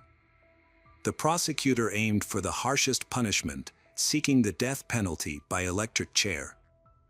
John admitted to beating Christina but denied any responsibility for her death. He claimed it was an accident and that he had no intention of killing her. He had simply misjudged his own strength. His first trial ended in a mistrial due to the jury's inability to reach a unanimous decision. His second trial took place in another city in November 1996, where he was convicted of first-degree murder, concealing evidence, and aggravated child abuse. He was sentenced to life without the possibility of parole, plus 30 years for child abuse and concealing evidence. John listened to the verdict with an impassive expression. The judge ruled that the case was not serious enough to warrant the death penalty, so he overturned that aspect of the sentence. Hello again, true crime fans. We've got another mysterious case to explore. The case of Ashley Dale. On a summer night in 2022, an innocent woman fell victim in Liverpool's Old Swan district, just a few miles from the city centre. At 12:41 a.m. on August 21, 2022, police received a call from a neighbor reporting a violent situation taking place next door. When the police arrived, the house was eerily quiet, with the front door clearly broken open, suggesting that a violent incident had occurred. The back door leading to the garden was left ajar. As the police cautiously entered the garden, they discovered the body of a woman. Just a few meters away, her mobile phone appeared to have slipped from her hand in her final moments. They quickly understood the gravity of the situation when they found a number of spent bullet casings scattered around the house.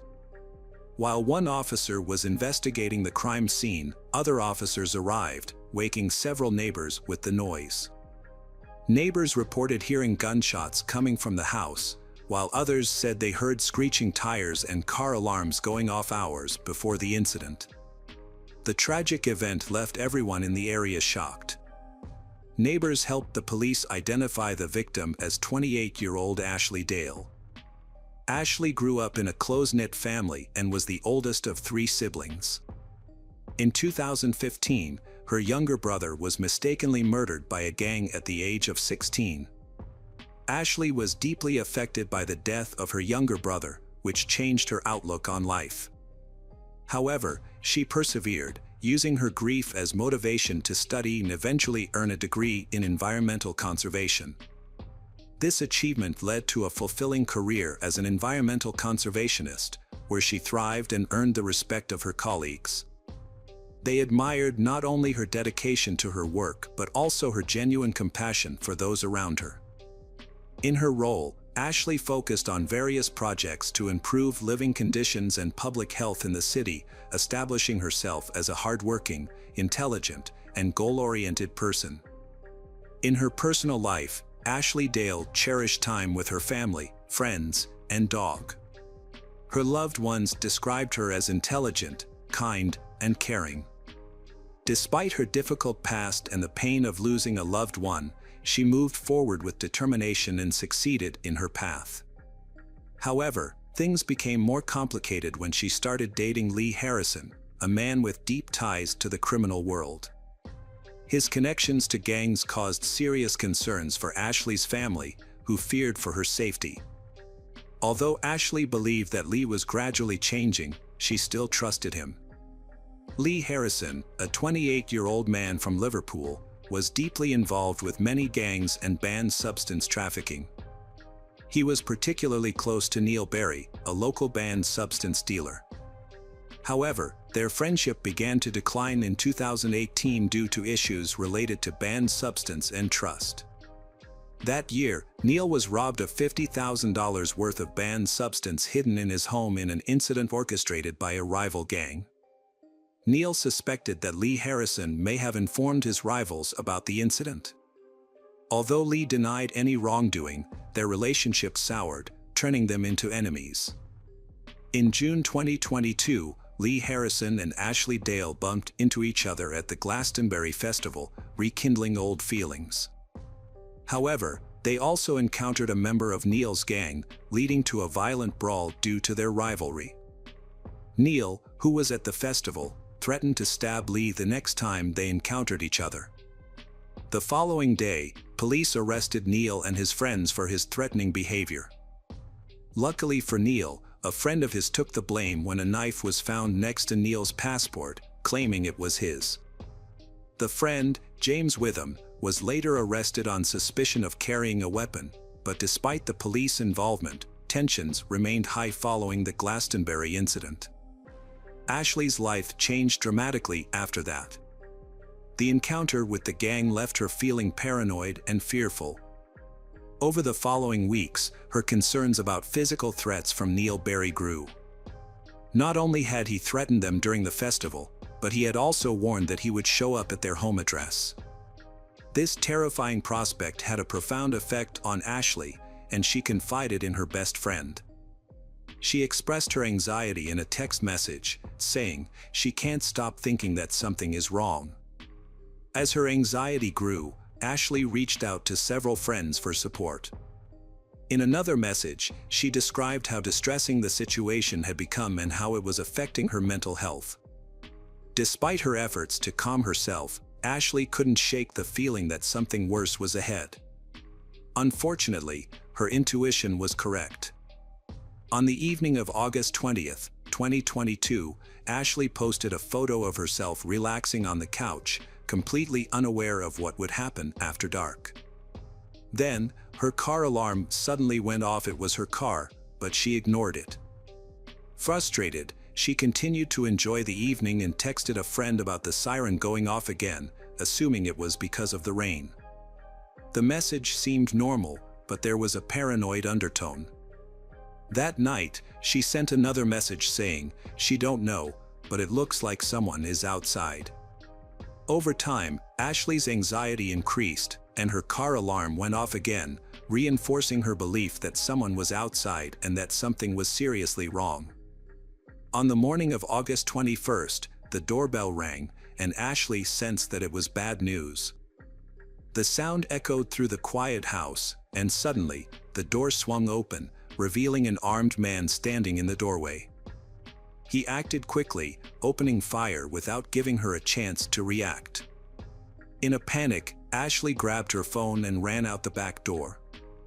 The attacker then moved throughout the house, shooting into several rooms in an attempt to find her, hoping she was hiding in the backyard. Ashley faced her final moments with extreme fear. She could not escape the violence or her fatal injuries, and the final text messages she sent just before the attack served as a haunting reminder of her awareness of the danger. Tragically, Ashley Dale was murdered, and many suspect that Lee Harrison's connection to gang activity contributed to her death. Police discovered that all of Ashley's tires had been slashed, likely due to the attacker's actions, which had set off her car alarm.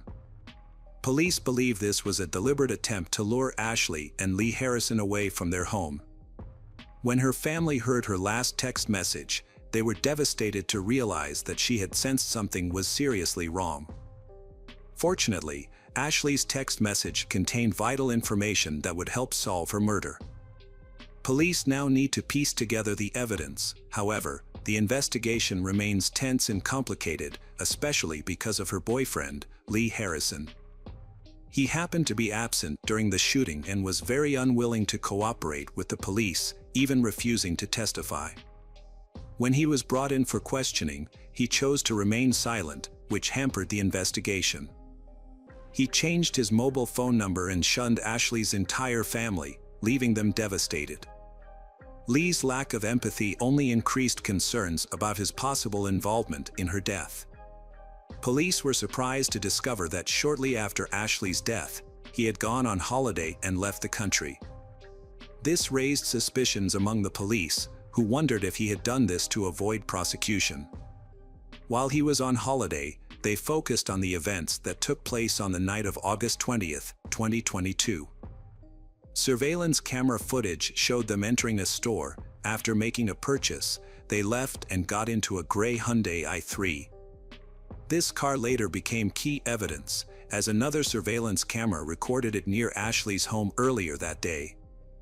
Surveillance camera footage captured a car approaching Ashley's home, showing the driver surveying the area before the attack that evening.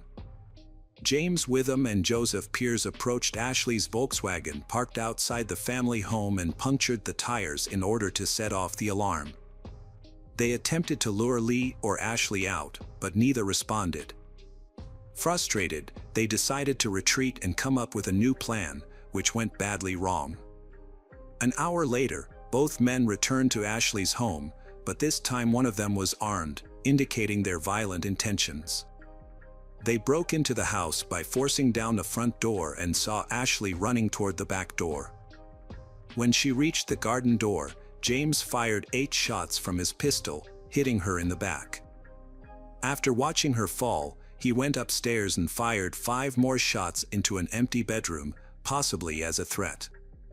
After a quick survey of the house and finding no one else inside, James quickly ran downstairs. Both James and Joseph then fled the scene. Fortunately, a neighbor's surveillance camera recorded the events that followed the attack. James and Joseph checked into a hotel in St. Helens to avoid detection. However, the police were able to track their movements and quickly located their car, leading to their arrest. Meanwhile, Neil Berry, who played a key role in organizing the attack, was spotted at a local golf club. Intelligence reports also indicated that he had been seen at a golf resort. The police worked together effectively to arrest him, and soon a fourth accomplice, Sean Zeiss, was arrested in connection with Ashley's murder. After the arrest and indictment of James Witham, Neil Berry, Sean Zeiss, and Joseph Pierce, the police gathered evidence, leading to the start of the trial. James Witham, who shot Ashley, initially claimed he did not intend to kill her. He argued that he intended to shoot her as a warning but accidentally hit her, asserting that her death was accidental. However, this defense was difficult to believe in court due to the overwhelming evidence, including previous threats, text messages, extensive surveillance camera footage, and numerous witness statements. When Ashley discovered that 2 armed men had broken into her home, she screamed in fear and tried to escape through the back door. James, who was armed, had time to aim. He fired 2 shots at Ashley, hitting her in the back as she tried to run away. It was clear that he had shot her intentionally. In November 2023, at Liverpool Crown Court, the judge sentenced James Witham, 41, Neil Berry, 26, Sean Zeiss, 28, and Joseph Peers, 29, for murder, conspiracy to murder, and unlawful possession of a firearm. The four were sentenced to a total of 173 years in prison. James was sentenced to life with the possibility of parole after 43 years, Neil to life with the possibility of parole after 47 years, Joseph to life with the possibility of parole after 41 years, and Sean to life with the possibility of parole after 42 years. The sentencing of Ashley Dales for killers has left her family with mixed emotions. Although they feel that justice has been served, it can never replace the profound loss they have experienced.